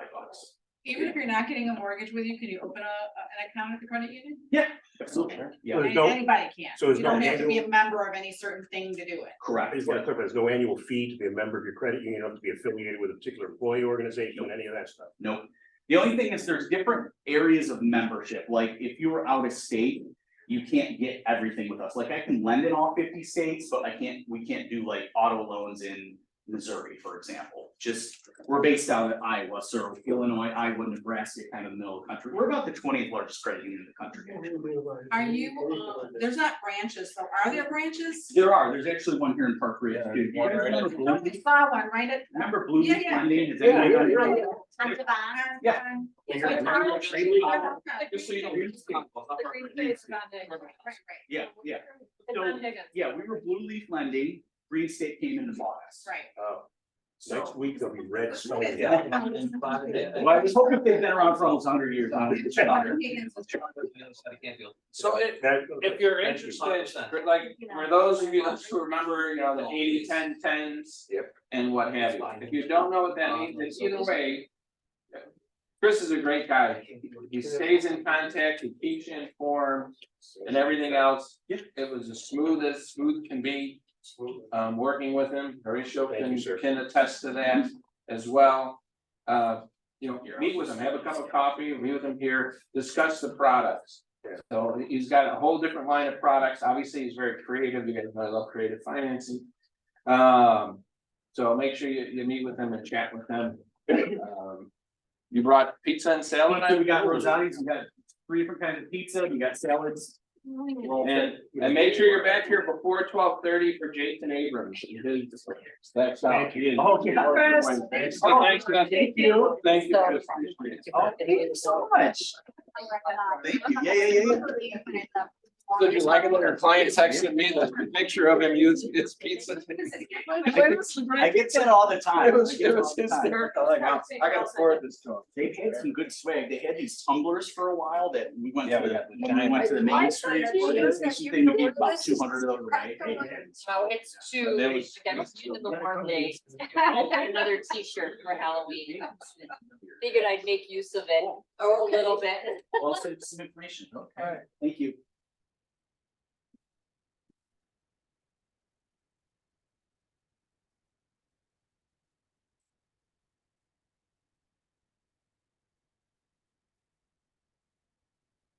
You really think you'll see many listings where they're not offering to pay the buyer's agent? I mean, is that more for like FSBOs or? No, it's the big lawsuits are going on. They're saying that it's unfair, it was unfair to make the seller pay the buyer's brokerage. And it was collusion among all the real estate companies and they fixed commission rates at 6%. Almost no one takes commission at 6%. No, here, not anymore. I mean, we Maybe in Rockford. well, we do some. But there's almost no one. So I'm like, and we're seeing 1 3/4, 2%, even before they made that mandate. So I'm like, they obviously haven't come to your. Yeah, so they say it's collusion and I was saying, well, where does the seller get the money from anyway? Yeah, seller gets the money from the buyer. Yeah. So it's just a ledger. Isn't that in the listing agreement anyways, that if It it's says that. 5%, it can be dispersed however you like? That's correct. The seller and the listing agent decide how it's split. Like hand over feet kind of. Yeah, we'll see how it all plays out. I gotta use the restroom. Yep. I feel bad, I have to watch it like 3 times, but still. I wish we did like, put like our background videos or prior to that, I don't know. Yeah, that'd be cool, yeah. I thought it's done a lot. Who knows? That would be fun. Yeah. Totally.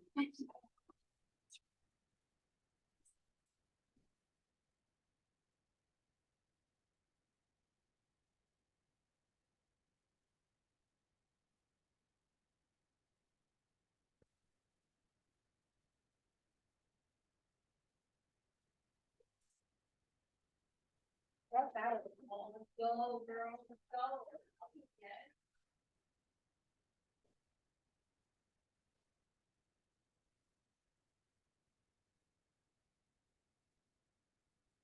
I definitely need to talk more about that kind of stuff.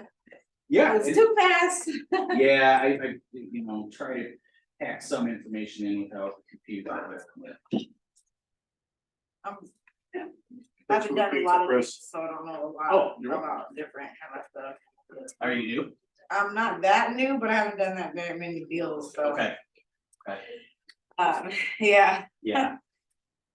Well, sometimes just having someone to bounce things off of, like if something's going weird in the transaction, like, having a lender to talk to, hey, why is this happening? What's going on behind the scenes? Because a lot of times we do a bad job at explaining exactly how things work, and why they are the way they are. All the T's we have to cross, and I's and dots. Yeah.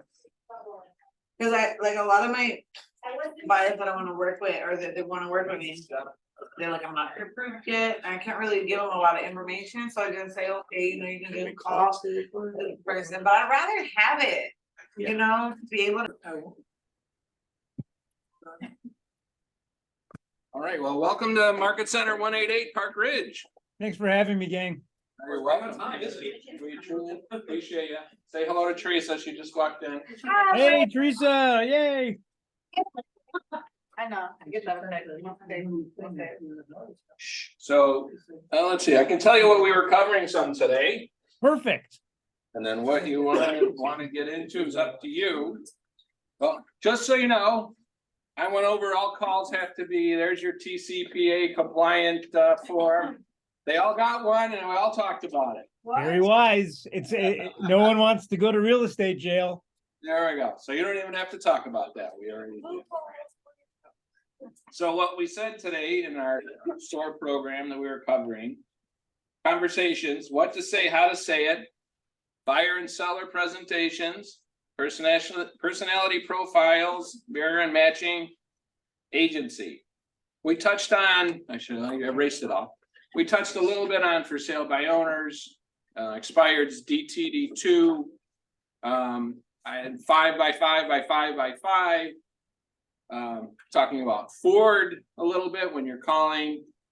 Basic calls for a birthday. Hi, how are you? How's the family? Anything I can do to help? That's a little bit of what we covered this morning. Okay. And we're here to find us on any of the other things or anything you want to talk to us about today. Cool. Well, I'll hit the topics. I should have planned ahead. That's on me. I will hit the topics, but let me ask the room a question because I believe in limited democracy, which means we vote on the things that I want to vote on. And I think we can make this fun and kind of design this next hour together as opposed to me just talking at you. So let me tell you how I think about the world. Jason, why don't you introduce yourself first for a few of the people in here who might not know who you are. I'm Jason. It's great to meet you all. Hang on for me for 1 second. Hey, Bo, I'm going to have to call you right back. Thanks. I'm Jason. I'm the head of industry and learning for KW. I'm a realtor for 25 years. Then I owned a coaching company. Then I hosted a TV show on HGTV that none of you watched.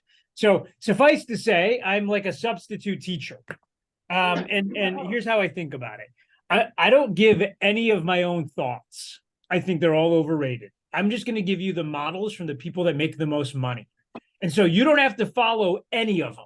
Just understand that if you don't follow a model, you're not going to get the things you want in life.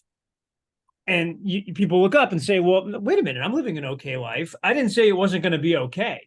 I just said you weren't going to get all the things you want. And this isn't about having a good year. It's about having a good career. And the best things in life are built on the best models. And I'll prove it. You know any of those people that they read every single book on leadership? Like the minute it comes out, like they're the ones that read the book, but yet they're never leading anybody and their life never improves. That's just called like intellectual tourism. And it's dangerous because I like to be a tourist too sometimes, but I don't plan my life around being a tourist. You read books and you take courses to get models. That's how I think about it. So if you leave here today with a couple of models, I think you're better off for it. So when you say we're talking buyer and seller presentation, we're talking about mirroring and matching, we're talking about the words to say, here's kind of what I'm hearing. Those things all happen once you have an appointment. Like that, just because math, like that's number 2 in the equation. If you don't have any appointments, none of those things matter. So a question to the room, raise your hand if you have enough appointments. Perfect. So then talking about what to do once you're on it, probably we'll spend maybe a little bit of time on that, but we should talk about how you actually get them. Because here's the deal. People do business with people they like. That's it. And so the real estate business is about being more likable to more people more often. That's what I believe. And there's only a handful of ways to do it. And here's how I think the whole business breaks down. I think if you think about it on a collective timeline, you have this day over here, and this is payday. That's when somebody buys a house, and I'll draw a little house, and their wildest home ownership dreams come true, and you make a commission. It's a good day.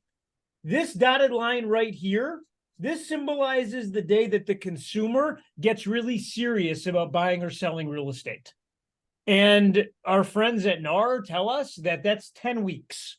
So from the day they really decide they're going to buy or sell something, they're 10 weeks away from actually having a closing. That's just math. So it's a really short period of time. Now this line, everything to this side of this line is called lead generation, which then leaves this giant desert, this giant, huge oasis in the middle. And this is called follow up. Yeah, I think the initials are perfect for it too. And so now we talk about like how this goes, because I would tell you that the industry doesn't have a lead gen problem, it has a following up problem. And so what happens is we don't actually convert. And so if you want to think about it like this. This is number 1, this is number 2, and then transacting is number 3. And by the way, if you make it any more complicated than this, then the joke's on you. This is the whole business is right here. And so play along with me. If you're a note taker, just write it down. On this side here, I want you to just list the ways that you generate leads. I don't care what it is. You can write anything you want, right? You could write open houses. You could write door knocking. You could write keg parties. You could write wine tastings. You could write walking. I met an agent the other day. All she does is walk, which I know sounds crazy, but for 12 years, she struggled with her weight. And I was interviewing her the other day and I said, well, what was the struggle? And she said, well, I have too much of it. I said, that's fair. What'd you do about that? And she said, well, I determined that I needed to eat less calories and move my body more often. And I said, I love that. What happened next? She said, I didn't do either. I said, perfect. How'd you solve it? She said, I hired a MAPS coach. The MAPS coach said, the only way to get uncomfortable in life is to do something that scares you. I said, well, what'd you do? Here's what she did. She sent a postcard to every single person in her neighborhood. And it said, every morning at 6:30 a.m., meet me at the park if you want to walk with me. And I'm going to walk from 6:30 to 7:30 every day, 7 days a week. Friends, on a slow day, she gets 15 to 20 people that walk with her. On a busy day, she gets 30 to 50 people that walk with her. And when I asked her what the difference between a busy day and a slow day is, she says on a busy day, they all bring their idiot husbands. Honest to God, that's what she said to me. I was shocked by it, but it just came out. And I said, oh my gosh, what did you learn from that? And she said, I learned 3 things. Number 1, if I can become the best part of somebody's week, I never have to lead generate again. Her business is now all referral based from that walking group. Number 2, I wasn't strong enough to walk for myself, but I am strong enough to walk for everybody else. I thought that was awesome when she said it. And number 3, if you become the change agent in somebody's life, they'll help you change your own. I thought that was all genius. I'm just giving you an example of lead generation. I know another guy, all he does, he loves to play golf. I don't like to play golf. Any golfers in the room? Do we have anybody that is okay, great. So you go out, you put on white pants and an orange belt, and you look good, and you're going golfing. That's great for you. I love that for you. This dude, he golfs 3 days a week with 3 strangers every time he plays.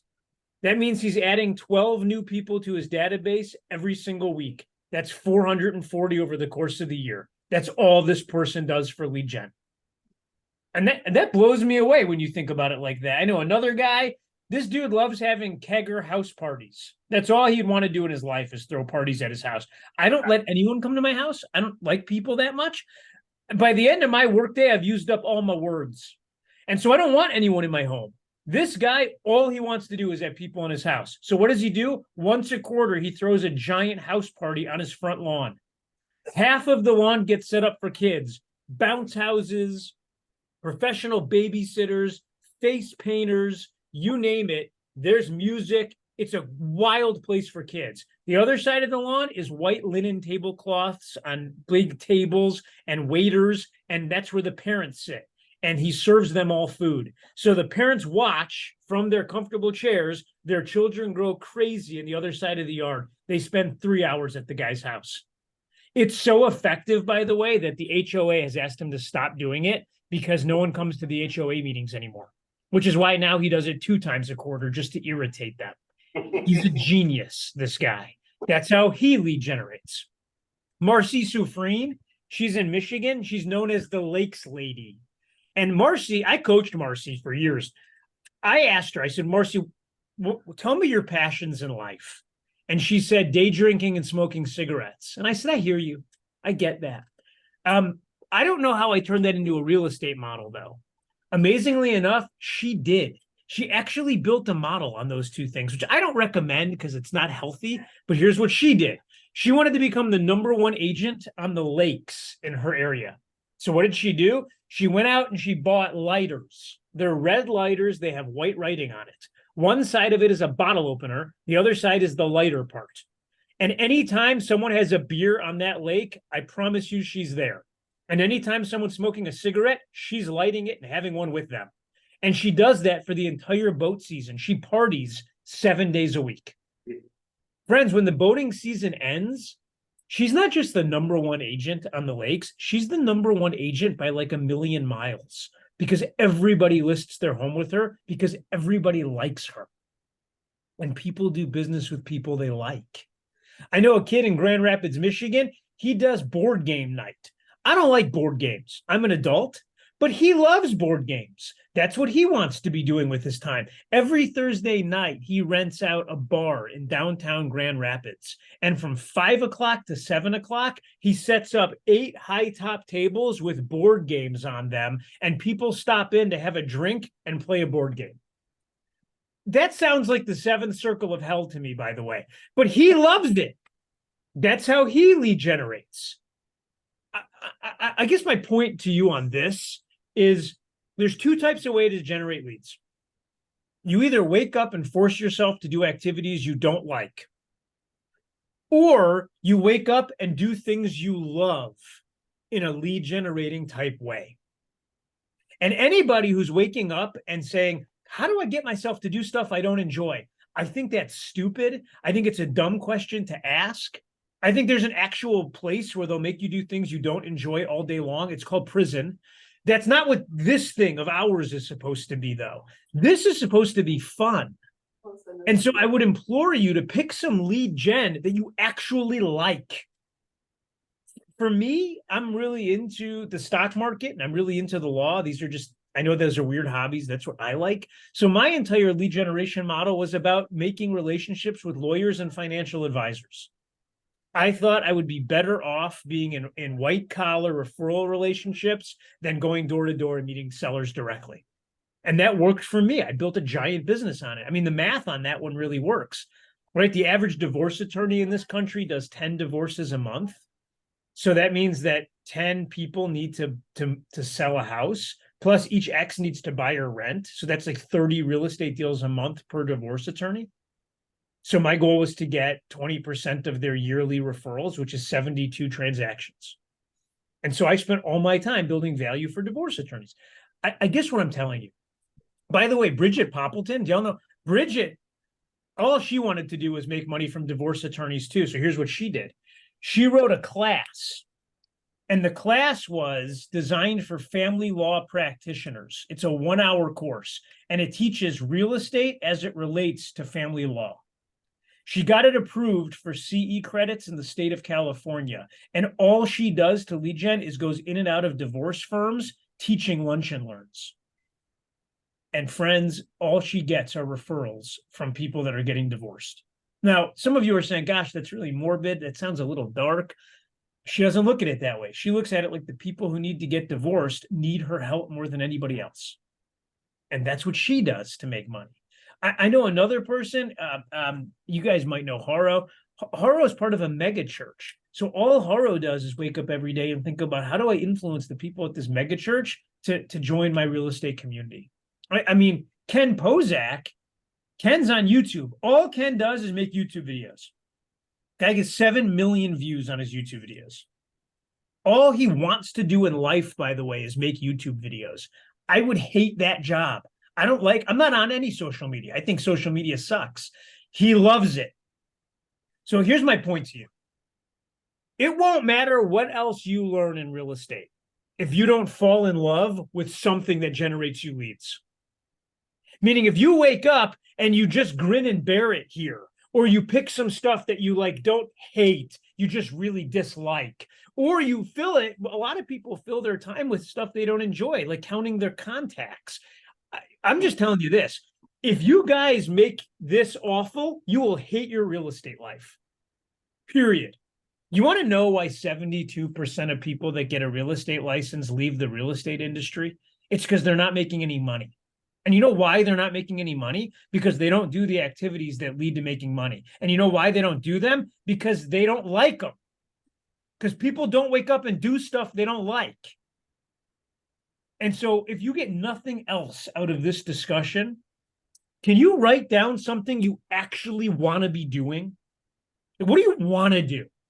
We have an agent. All this person wants to do is go to tailgates at professional sporting events. That's all they do. And this person makes enough relationships during the NFL football season to carry them through the year. And they have the biggest tailgate there is for the Arizona Cardinals. Travels on the away games and shows up at the home games and literally spends 24 hours setting up these mobile parties. That sounds awful to me. That's what this person wants to be doing. What do you want to do? What would you want to, what would be so much fun that you'd wake up and not be able to stand yourself unless you got to do it? That's how you should generate leads. We got someone who teaches yoga 5 days a week. Here's her deal. She literally rented a commercial space, put up a sign for yoga and says free classes. And you're like, well, how does that work? They're just using her lead generation budget to pay the rent. All the classes are free, and she builds her database as people walk in for free yoga classes. And then she makes relationships with them. I got the same guy as a personal trainer in Vegas. He does the exact same thing. By the way, I hate yoga and personally training. That sounds awful to me. It's not about hearing the one that sounds right to you here. It's about, what do you want to do? What do you want to do? There's a woman in New Jersey, and her thing is cooking. She loves to cook. So every Friday night, she invites 2 couples over, and she teaches them in her little kitchen with her little center island how to make whatever meal she's making. I would hate that. By the way, I don't like going to other people's homes and eating. I think that's gross. Often they have cats that are on the countertops and then the food's there. I think that's disgusting. But she's wildly into that whole thing. That's what she wants to be doing. I got a retired cop right now in Phoenix. He teaches gun safety twice a week to anyone that wants to come. And that's how he meets people and builds his database. And I mean, look at the Coalition Property Group out of DC. That guy just wants to throw wild parties. He's like a party promoter. So he throws amazing parties. I've been, he'll sample like 40 different kinds of whiskey to pick the 3 they're going to serve and how they pair it with the food. And you go to these parties and you actually pay $150 to $100 to go to the party. And then you're like, this is incredible. Boom, you're now in that guy's database. He's not a realtor. He's a party planner who happens to make money selling houses. Anything that you enjoy doing can be lead gen. We have a woman who just plays tennis in Savannah, Georgia. She does $25 million a year. She plays tennis on Tuesdays and Thursdays from 10 o'clock to 1 o'clock. Who else do you think plays tennis in the middle of the day? Yeah, rich people. That's who. The homeless aren't playing with her those days. She loves it. She's crushing it. All she does is play tennis. And the balls have her logo on it for her real estate team, and she brings water for everybody, and she is like the mayor of Tennis Town. That's what she does. And so you have 2 choices. You could keep going through course after course after course, which is great. I'm not taking anything away from it. But you know what you're going to learn? You're going to learn what I would call traditional lead generation. And traditional lead generation is cold calling in a TCPA friendly compliant way, expired listings, open houses, door to door, geographic farming. I mean, you could go through the list. You know. You can do all of those and make a lot of money. But you're so much better off picking something you enjoy and doing that. That's my 2 cents on that. So step 1, everyone has to decide what the hell they're going to do to generate some leads. Once you do that, you're going to create a database. So the only reason you're doing this is to create this. So if you're not going to follow up, don't lead generate. That would be stupid. You shouldn't lead generate if you're not going to follow up. You're better off doing something else. You're literally better off not worrying about any of this and just using the Ouija board method of real estate and hoping the deals just come to you. And by the way, for some of you, that'll actually work just because you're cool and you're likable. But if you're not going to do this, you shouldn't do this. And if you don't do both of them, you never transact. Period. So anybody who's like, I'm just not making enough money, I got just the greatest news ever for you. It's because one of these things is broken. So number 1, you're not generating enough leads, or number 2, you're not following up enough. Now, I won't leave you there, though. I'll actually tell you which problem you have. So let's just really quickly do the math. Now, I know realtors hate math, but just play with me for a minute on this. Everybody take out your cell phone, just for fun. No one's too cool for school. Take out your phone, please, please, please. And I want you to open up your contacts. Now, for those of you using an iPhone, if you scroll all the way down to the bottom, it's going to tell you the total number of people in your contact list. Can you do that for me really quickly? Those of you using an Android, would you just stop it already and please get an iPhone? You're ruining every group text message that any of us are in. You're turning everything green. It's enough already with that. Okay. Now that you're there, you're going to see the total number of people in your phone. What do you got? Just yell out some numbers. 428. 1086. 1406. 1835. 1936. 17,340,251. Did someone just say 17,000? Yeah, 16,000. Well, you got like drunk limo driver, spring break 86 in there. You got like everybody in there. Pretty much. That's incredible. So I'm just let's just use them. What do I got? 3,200. Cool. By the way, I just want you to know, if you don't have a big number, it doesn't matter. In 2016, I represented 29% of the first round of the NFL draft in buying houses. I only tell you that because that's when HGTV decided to follow me around and make a TV show about it. It's called Scoring the Deal. I did 3 seasons. I've sold 800 professional athletes' houses. At that time, I was the biggest.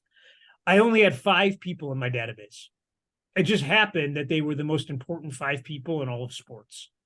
How I got them is a whole different story. And yeah, it involved breaking every NCAA rule there is. But the point of this is that small databases and large databases are equally as effective. But there is some math to these numbers. And here's the math. You should be able to get a 6% conversion rate out of your current databases. So I don't know how much money each of you need to make in order to feel successful. I know for me what my number is, but I don't want to assign you your number. Suffice it to say that if you're aiming for less than $1 million, I have no idea why you'd be doing that. But you do you, it's your journeys. So let's just figure this out. Take the total number of people you have in your phone and multiply it by 0.06. So I have 3,200 times 0.06. That for me is 192. Let's do this one, 1406. 1406 times 6%, that's 84. You all doing your math? Perfect. Now, once you have your number, I want you to figure out how much cash you make every time you sell a house. And to do that, you're going to take whatever your average sales price is, multiplied by some number that equates to your commission. 2.5%, 2.7%, 3.4%, whatever it is. Commissions are not fixed. They're based on your value. So whatever the number is, I'll use 2.7%. What's your average sales price in your market center? 350? Great. $350,000 at 2.7% is 9450. 9450 times 84 transactions puts you at $793,000. It puts me 192 at 9450 at 1.8 million bucks. Everyone understand the math and know how to do it for themselves? Great. So here's my question for you. The number that you're looking at right now, based on getting a 6% conversion rate of the people that you already have in your phone, is that thumbs up if it's enough money that you can make each year? Thumbs down if it isn't. I can't see. Hold them up. Thumbs up. Okay, but this is kind of amazing. You realize we're breaking new ground here. What we've just discovered is that none of you ever need to lead generate again. Like, I don't know if any of you are feeling some sort of freeness from the bereavements that you were in before this course started. But here's the reality. You've already built a database large enough to go get the amount of money you want without ever lead generating a single day in your life. You should be feeling one of two ways right now. Completely free, like a weight has been lifted off your chest, or totally depressed. There's nothing in the middle. You'd feel free because now you don't have to leave gen, or you'd feel depressed because the idea of following up with the people in your phone makes you viscerally nauseous. It's one of those two things, which, by the way, is an interesting denominator. Let's consider this. All of the people in your phone are there because you put them there. So if the idea of that group makes you sick, it turns out you're not very good at making friends. Isn't that amazing to consider? So here's what I'm going to tell you. You have two choices. You're either going to go out and you're going to meet strangers, or you're going to get closer to the people that already know you. In a minute, you're going to make a choice. And here's why you're going to make it. Absent of a cohesive strategy, every tactic sounds good. It's a big idea. So if I said to you, what's your strategy for the next 5 years of your business career? And you said to me, I'm going to do a lot of open houses. That's not a strategy. That's a tactic. There's only two strategies in real estate. You got to pick one right now. Strategy number one, I have enough people in my database to get the amount of repeat and referral business that I want, to make the amount of money I want. So my strategy is to love on my database. Strategy number two, I don't have enough people, so I need to go meet strangers. I want you to pick one right now. Just write it down. Those of you going with strategy one, and those of you that have chosen to go with strategy two. If you've went with strategy one, raise your hand. Cool. If you went with strategy two, raise your hand. Perfect. Those of you with your hands up that have chosen strategy two, no problem. Now, all we're going to do is make sure that the tactics align with the strategy. That's it. So everyone in this room, if you chose strategy 1, and then I tell you that you should go door knock strangers, you should tell me absolutely not. That doesn't match my strategy. If you've picked strategy 1 and I tell you to go count your contacts when you meet people who are walking into the grocery store, which by the way, when I got licensed in 99, my mom made me stand in front of a grocery store and buy an ad that actually went in the shopping carts. And when people would show up, she'd make me get them a cart and then introduce myself, pretty much guaranteeing no girl would ever talk to me. And yes, I did it for 2 years. That was how I met people. And you know what I learned during it? That's a dumb way to meet people because no one grocery shopping wants to talk to a realtor. It only took me 2 years to discover that. You got to pick what lines up with your strategy. So if your strategy 1, you're done with this. You're moving right into this and you're putting 100% of your focus right here. If your strategy 2, you're putting your focus right here. Now everyone knows where they stand, right? Here's the good news. You just made this choice of 3. It's now simply 2 things. And the truth is transacting is the easy part. Is there anybody in the room right now that if I said I have a $3 million listing in Colorado, I'm happy to share it with you. You just have to do the paperwork. Is there anyone here that couldn't figure that part out? Are you gonna ask for what? Great. So we don't have to worry much about this part, it turns out. We just got to worry about this. So cool. How do you follow up? No problem. The key to following up, write this down. Needed and useful. That's all it is. And here's how I get to needed and useful. There's an equation for the word compensation. Because when you're not doing enough business, what you're really saying is, Jason, I'm a realtor and I'm not fairly compensated. Okay, cool. Why not? Here's why. Compensation is made up of 4 things. Compensation is something you get for something you give. It's repayment. Think about compensation as repayment for a minute. It's repayment for a contribution that you made that was both needed and useful. And your compensation is in direct relation to 4 things. Number 1, the need for your service. So you go try to sell down jackets in the tropics, you're not going to get compensated very well. Need for your service. Number 2, the proficiency by which you perform it. How good at this are you? Number 3, the difficulty in replacing you. People that are easy to replace don't make any money. And number 4, the number of people you get to serve.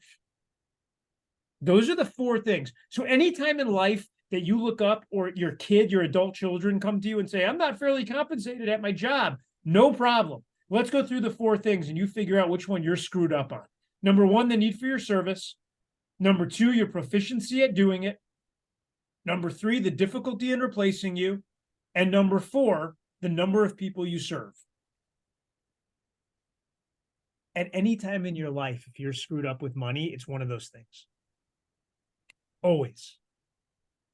So, how does this work? I'd like those of you that are going to be following up with the people that are already in your databases, I'd like you to make a list of all of the different touches that you make to them or you're planning to make to them over the course of the next 12 months. So, right, that's step 1. Once you finish the list, you're going to have amazing things on it because we're realtors. You're going to have like pictures of you with a lap dog or a quiche recipe, which is a good one. Or you're going to have a postcard that says it's time to empty your gutters. Once you have all of that stuff, I want you to go through and scratch out the stuff that's not needed or useful. And then when you no longer have very much left on your paper, I want you to start the exercise over. And I want you to say, as a homeowner, as someone in my social circle, because we all come from different walks of life, what would be needed and useful for me to get in the mail, for me to get from my realtor? I'll give you some great examples. I got a postcard the other day in the mail that said, it's time to clean the gutters. I got it from an agent in a market center that I own. I called the person. You know how I got it? My 10-year-old handed it to me and said, Mom wants you to clean the gutters. I called the agent and said, hey, dude, it's Jason Abrams calling. And the agent said, no, who is it really? I said, it's really weird that you would say that, but it's me. And he said, oh my gosh, why are you calling? And I said, I need you to take me off your mailing list and never send anything else to my house ever again. He said, well, why? And I said, well, dude, you're sending a to-do list to my house. Like I was having a great day. I come home. Now I got to clean the gutters because you sent a reminder to my home. That's insane. What are you going to send me next month? You're going to remind me to mow the lawn? What do I get in like January? I get a note to come over to your house and clean that shit up? Like that's crazy that you got me involved in this. He's now with Remax. But the point is that's not needed or useful. That's irritating. And I think that agents often, like in their zeal to just get stuff out, they send stuff with little value. I got a card the other day in the mail. I just had a birthday, and this person said, "I'm just wishing you happy birthday." This is my homeowner's insurance person. It said, "Happy birthday." It's handwritten, "Happy birthday, love, Ron." All insurance people are named Ron, and I read it and I was like, number one, I'm just not friends with this person. I don't even know Ron. I haven't shopped Ron's rates in a while, and that I got on the phone the next day, shopped his rates. I got a whole new Ron in my life now. Like that touch failed because that person didn't have the relationship to write me a birthday card and then love Ron. It's so twisted and bizarre. That's not it. I'll give you another great example. A lot of realtors do like the pie giveaway, like they give away a pie for Thanksgiving. I used to do that. No one would ever come pick up the pies. My biggest problem was they wouldn't come get the pies. And then I realized it's because they didn't need them, because I was giving out those really good, like the Costco pies, those $5 pies that last like 90 days in your trunk. So you know they're all natural. No one needed it. They saw no value in it. Now, Haro, my buddy Haro, he does it different. Haro, he does a pie giveaway with a Snickers cheesecake. That is so, if you love cheese, this cheesecake is so, it's the kind of cheesecake you want to eat in bed and don't even feel guilty about doing it. Maybe that's just me. I ate the one he sent me in bed. Best day of my life. It's $24 per pie. He gives away 4,000 of them. Oh, God. And here's how he did it. He found a local bakery that makes the best Snickers cheesecakes. And he said to her, how many of these do you sell? Little mom and pop. And she said, I don't know, 1,000 a year. And he said, here's the deal. I'll buy 2,000 from you this year, but you're not allowed to sell them to anybody but me. And she agreed. And he now had the best pie in that town. And when word got out at his mega church that he was the only guy that could get the Snickers cheesecake, it exploded. He all of a sudden was the most popular guy in town. Friends, he now gives out 4,000 of these things. Scarcity plus exclusivity equals cool. That's what he proved. You call it the Studio 54 equation. Scarcity plus exclusivity equals cool. That's why there was a line out the door at Studio 54, even when no people were inside. That's needed and useful. That guy's a genius because of that. And so what we have now, we have to make a list of the touches that are going to matter. Like, what can we call that matters? There's a kid called Mr. Whatever It Takes. He's 27 years old. He's in Scottsdale, Arizona. He's going to make $3 million this year. It's him and 6 administrative people. I know he's 27 because when I got on a coaching call with him the other day, I said to him, dude, what are you going to do with the $3 million? And he said, I'm buying this awesome black leather couch. And I was like, yep, you're 27. Cool. I went through that phase too. That still works. That's how young he is. His whole thing is delivering value to his people. So he calls all of his people in his database and he says, I used to think it was my job to sell you a beautiful home. Now I think it's my job to help you live beautifully within it. Do you mind if I send someone over to clean your exterior windows for free? No one says no to that. Raise your hand if anyone's ever called to offer you that. Perfect. That's how you know it's a good idea. He has no competition. And he's doing that with gutters, and he's doing it with windows, and he's going to do it with spring cleaning. And like, that's how he chooses to spend his money to meet people. And you don't even have to spend a lot of money. We got an agent in Honolulu. He calls everybody and says, hey, do you have any half-used paint cans in your garage? And everyone's like, yeah. And he says, do you mind if I come over and pick them up and then dispose of them responsibly for you at the county recycling center? I'm just trying to help everyone clean up their garage. Friends, everybody says yes to that. It's needed and it's useful. He's immediately showing up with value. And these are the kind of touches that I think really matter. And so we got to start giving value. And here's the easiest piece of value you can give. I'm going to give it to you right now. The easiest piece of value you can give is the value of somebody's house.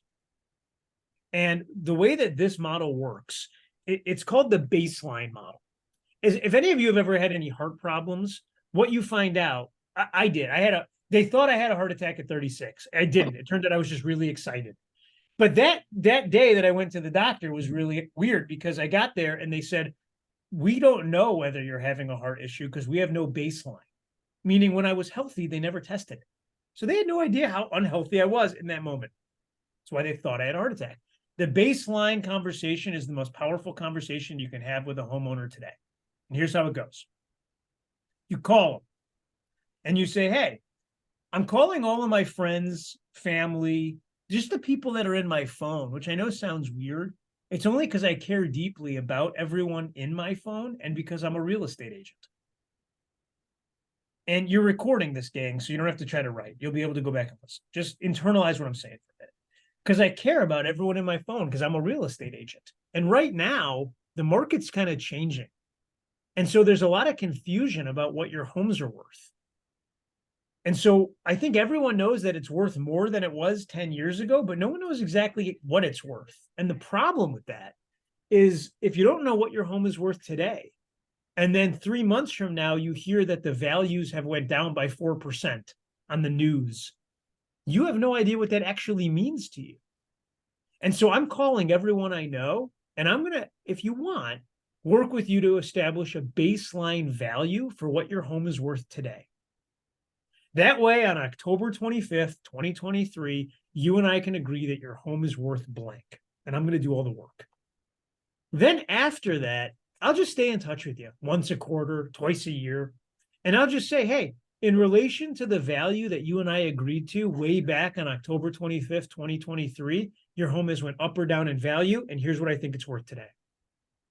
That way, if you ever have to make a life choice, you'll be the most educated and in the best position to do it. Would that be okay? Friends, let me just tell you this. Everyone's going to say yes. Everyone. You're instantly going to be into a value conversation with everybody that you know. The only reason they would say no is if they think that you don't know how to do it, which I promise you, you'll prove to them that they do. That's the conversation that I think everybody should go out and have that'll immediately generate business for you. And once you do that, all you're doing then is talking to them about their homes. So let's jump ahead and talk about how to talk to people. So here's what I know. I know that the worst time to think about what to say is the moment you need to say it. I think that's true for dating and parenting and business and everything in between. The expert on this is a guy named Phil Jones. He wrote the book, Exactly What to Say. And if you want to hear an hour interview with Phil Jones, where he went and documented the most powerful conversations in real estate, go to wherever you listen to podcasts and search for the Millionaire Real Estate Agent podcast with Jason Abrams. I just interviewed Phil Jones. I gave you an hour with the guy. It is incredible. I literally, it blew my mind. And the point that he makes 3 points. Number one, all conversations are about repeating moments. And a repeating moment is something that you can rest assured will happen again. And so in your personal lives, here are some of the repeating moments. Every single day that you walk in the front door or the garage door of your house, if you live with someone, boom, that moment happens every day.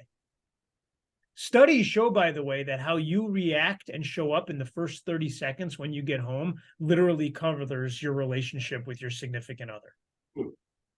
How much time have you spent thinking about that 30 seconds and what you do?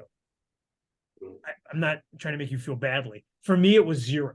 It's probably why I'm divorced. Don't make fun of me. But I'm just saying, I hadn't thought of that at all. Okay, I get that. What's another moment that's going to repeat? If you're raising kids, they're going to screw up. Perfect. If you're a real estate agent, listing appointments, price reductions, trying to have someone talk, opening a conversation about real estate. These are all the moments. So here's step one that what you should do. You should make a list of all of the moments in your business that you think are going to keep coming up that you're not confident about. Just make a list of the moments. You should then make the exact same list for your personal lives, because there's no point in having a big business if your life sucks. So what are the moments in your personal lives that keep coming up? Once you have that, step two is simply figuring out what we're going to say during those moments. That's it. Step three, if there is one, is just practicing the moments. All conversations are a series of repeatable moments. So if you said to me, Jason, when you go on a listing appointment, what are the moments for you? Well, I'll tell you. The first moment that I have, it's called the driveway moment. That's when I pull into somebody's driveway. And what I do, and you don't have to write this down, but I'm going to tell you my moments. What I do is I pull into their driveway. Then I walk across their front yard, hoping that they're watching me from some sort of a window. And every now and then I'll like accidentally, I'll lock my car so the horn goes off. So I'm sure that they are watching me. And then I'll stand in their front yard and I'll kind of look at the house and I'll look at the eaves and I'll point, I'll back up. I'll look again. Then I'll go real close to the house and I'll knock on something. And then I'll take another step back. And what I'm doing here is I'm trying to get them, if they're watching, to think, this person knows something about houses. That's the whole idea. It's called theater. All sales becomes part of framing. I frame the sale. I want them to think I know things about houses that they don't. And I'm looking at the house. What is this thing made of? Is the roof good? Is it not? Are the gutters falling apart? Are they not? I'm observing. Once I do that moment, by the way, and I would tell you that's one of the most powerful moments for me because it's different than any other realtor who shows up. I then walk. The next moment for me is going to be at the door. I'm going to have to ring the bell. I do that and then I back up 2 steps. I back up 2 steps so that they immediately feel safer when they come to the door. I identify myself as the real estate agent. I don't give my name. I say I'm the real estate agent because it doesn't matter who I am. To them, I'm the real estate agent. Then once they say, okay, I then say, and my name is Jason. So what I've done is I've implanted it and I've imperfect to them. I'm the realtor. I just also happen to have a name. Then I come into the house and I'm forced to then make a decision that makes me nauseous, which is whether or not I have to take my shoes off, which is disgusting. But I ask everybody, would you like me to take my shoes off? Look, friends, I can't think of much grosser than showing up and walking around shoeless in a stranger's home. That's probably what kept me from being a great realtor, but I managed to do it, which means your socks have to match. It's a lesson, but one we need to learn. Once the shoes are off, I then have the first of the kitchen moments, which means I am always going to have a handful of things. And it's not because I'm going to use them, but it's because I need an excuse to go claim my space within their home. And what I always say is, would you mind terribly if I set these things down on your kitchen table? Now I've decided where we are ultimately going to end up. And having the things in my hand allows me to claim the seat that I want. And the reason I want a certain seat is because that table is about to become my office. And I put the things where I am going to sit. And then I say, gosh, I would love to take a walk around this house. Would you mind showing me around? I'd love to hear all the things that makes this home special. Spoiler alert, there's nothing that makes it special. Like I've sold literally thousands of them. They're all the same, but to them, it's all special. The extra crown molding, the fact that the tile goes all the way to the ceiling in the bathroom, the fact that they put wainscoting in, the fact that they replaced the lawn 3 years ago and it looks like hell today. The people that have the solid core doors over the hollow core doors, the ones that think if you don't have gas, you can't possibly cook on an electric stovetop. Like all of that I want them to tell me all of it, not because I need to know, but because they need to tell me in order to feel like I know. Remember, if they don't tell it to you, they don't know you know it. And so in every room I go in, I do the same thing. This is a great room. Tell me about how you live in it. What makes this room special? Now, for those of you that are not highly social, which I am not, this is hard. And this is going to be a skill. But by the time you're done going through the home this way, they will move emotionally closer to you. It's just a fact. Once I ask them what they love about the room and what makes it special, I then ask, that makes perfect sense to me. Let me ask you this. Is there a negative in this room that you would want to make sure that I don't highlight? After all, you've lived here and you clearly take good care of it. You'll know better than I would. And sometimes it's not about what you show, it's about what you don't show. They love that. Oh my gosh. They're like, I'm so glad you asked. My husband, who's wrong about everything, painted the wrong colors on all the walls. You probably noticed, but didn't want to say anything to offend him. He's right here. I can't tell you how happy this makes them. We get all of that. They have to be talking. Remember, the conversation is the relationship. I want you to think about that. It's really important. Think about this. Have you ever went on a date and you go to a terrible movie? It just sucks. Like everything about it is bad. That doesn't mean the date was bad. It might, by the way, but it just means the movie was bad. If the conversation was great, the date was good, even though the movie was bad. The conversation is the relationship. The movie's not the date, the conversation is. The discussion is the relationship. That's why you can go on you ever go on like a couple's vacation and the minute you get there, you realize that you hate the other couple? Like they were great out to dinner, but they're terrible on vacation. Yeah, by the way, that doesn't mean you have to have a bad vacation. It just means that you have to have a really good conversation to save it. Conversation is the relationship. You people are artists. The conversation is your canvas. Every moment is the paint you're using. You have to think of it that way. That's sales. But Daniel Pink makes that argument into Sell is Human. It's a great book, but that's sales. There's only two ways to sell. You're either solving a problem or presenting an opportunity. That's it. Most people sell by speaking, but the fuel of real conversations is asking questions. Open-ended questions. What do you love about this room? What shouldn't we tell people about this room? I see. That's why it works.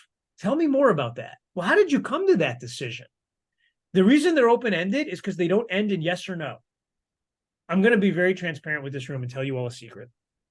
When I was 15 years old, I was on a date, and it was my first date, one of my first dates, and I asked the girl at the end of it, I said, "Can I give you a kiss goodnight?" And she said no. Where do you go from there, friends? I was in therapy for months. You never ask a yes or no question. It's got to be open-ended. Something like, how open-minded are you to a kiss this evening? That would have been a fair question to ask. I'll never forget the lesson. Open-ended questions are the key. So you do this now for me in every room. Those are their moment in every room. Once I'm done with it, I simply say, "Can we come back and meet in the kitchen?" Now we're back in the kitchen.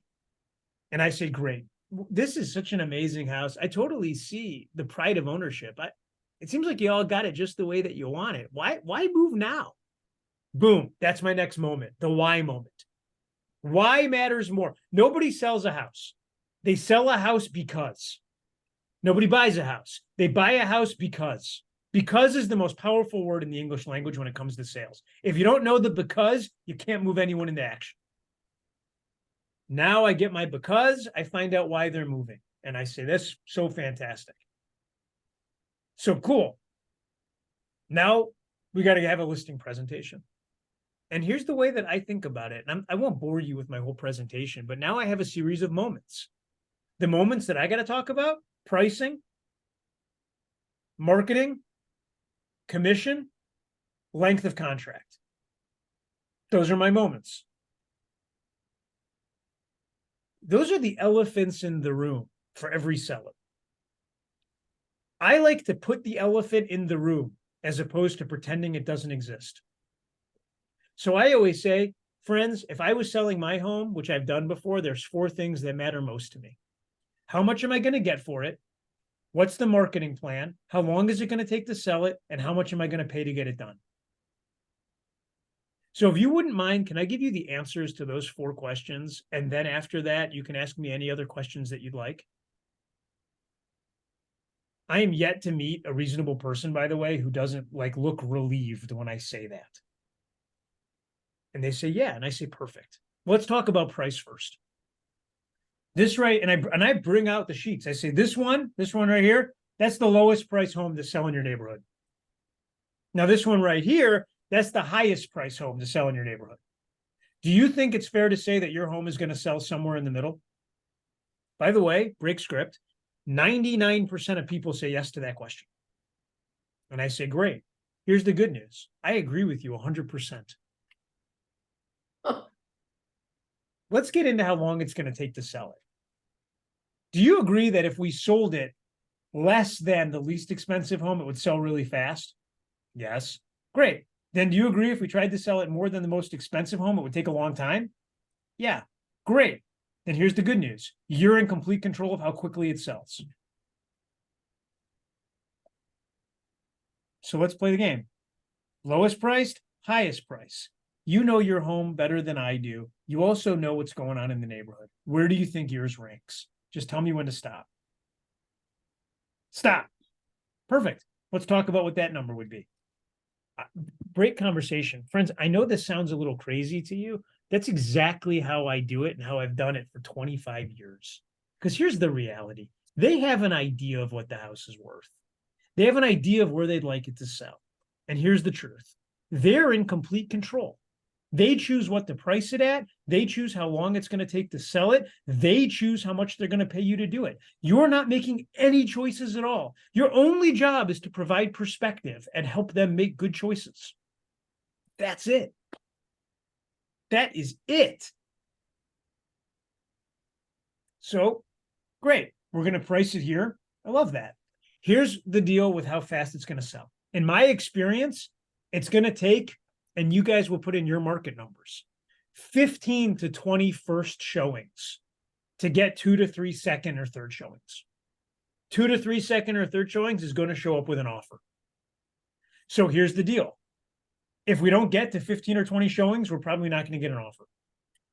So what I'm going to do is I'm going to call you every single day. And I'm going to tell you, I just want to remind you, we've had a total of 4 showings. We got a long way to go. Now, break conversation. I actually do that. When I list a home, guys, I call them every day. And the reason that I do that is so that I can make a relationship with them and get referrals while I'm selling their house. The more you communicate, the easier every conversation is. I'll prove it to you. You ever be angry with your significant other, but instead of talking about it, you just let it fester? You just let it sit? And then finally you have it out and it goes to like, you're just throwing grenades at each other like no other. That's because you weren't talking every day about the problem. You waited to have the talk. I talk to my sellers every single day. That way, when I need to adjust price, that way, when the home inspection goes bad, that way, when some stupid appraiser screws up the deal, that way, no matter what happens, I'm in relationship with my seller. Relationship is where the wealth is. There's no way to be somebody's fiduciary if you're not talking to them. That's the key. And I tell them that. I'm going to call you every single day. And there's going to be some days you don't take my call. But on the days you do, I'm just going to tell you how many showings we had. And if at any point it doesn't feel like it's happening fast enough for you, you can always lower your price. And I promise you, when you do that, more people are going to come see the house. Now let's talk about marketing. Here's how I think about marketing. 9 times out of 10, whoever buys this house is going to probably be represented by a buyer's agent. That buyer's agent is not on Zillow. That buyer's agent is not waiting for me to make a billboard. They're not even waiting for me to send them a just listed card. those buyer's agents are checking the MLS every day. So my marketing plan, make sure that you have the best looking home on the MLS at all times. And here's how I do that. Number one, professional photography. Number two, we're going to write the comment section together. And number three, I'm going to change the photos and change the order every single week. That way it's always going to look fresh. And while all of our competition is putting 60 and 70 photos of your home out, I'm only putting 7 photos out each week. The best 7 each week. That way, anybody that is interested is forced to call me because I am one hell of a salesperson. So what I'm going to do is force the phone to ring on your behalf. Cool. I also charge 7%. So we've covered the pricing. We've covered how long it's going to take to sell it. We've covered the marketing and we've covered the cost. And by the way, all the decisions are yours. Would you like to move ahead?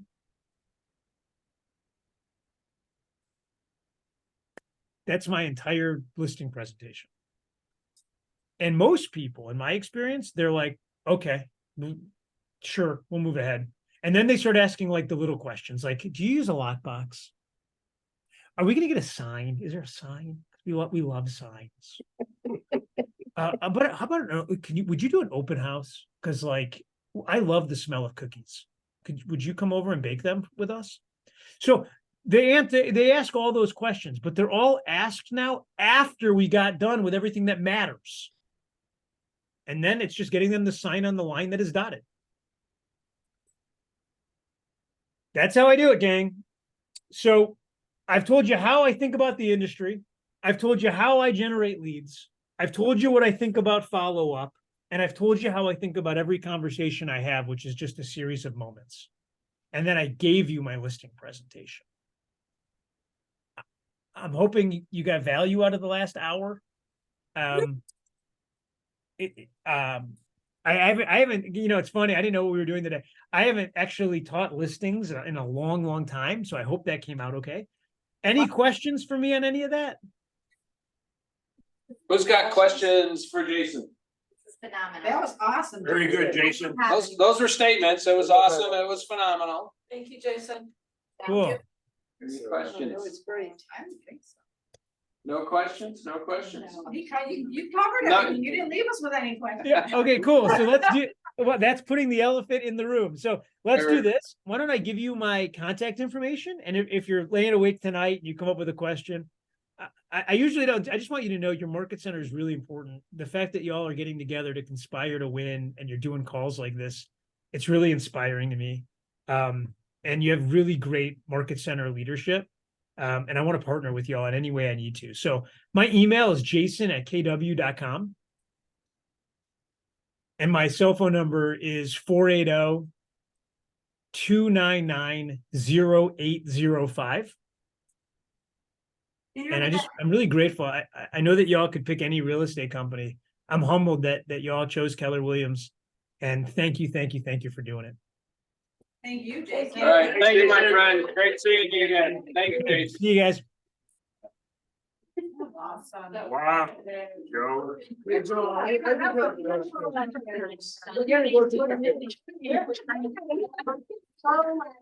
And we're too fast, so you Okay, one thing at a time. What was your question? We're gonna upload the video. We're recording it. Okay. So we're gonna get it out. We're gonna get it out. on the Facebook page. On the Facebook Right, page. yeah, probably. Once it uploads, yeah, and on our YouTube page. Someone else had a question? Someone else was asking a question about Jason or something? What city he lives? He's in Austin, Texas. Yeah, he's awesome. Yeah. The best Yeah, teacher. he's fun. Yeah, wasn't he Well, great? you can, I've got a semi-relationship with Jason, he knows who I am, we've done stuff together. But when we were talking about who we should ask to come and participate in this, we were like, let's ask Jason, what the heck, what do we got? So what is he actually, what's his actual title? What does he do He's now? a director of education. Yeah, he, Industry and learning. Industry and learning. So, we said, let's do it, so I shot him an email and he responded almost Yeah, immediately. he's very He's got a charismatic. great He's a personality. nice guy. Yeah. He really is a nice guy. Thank you for that, Joe. Are you welcome? Yeah, that was Thanks for being awesome. That was. And he's taller than you'd expect.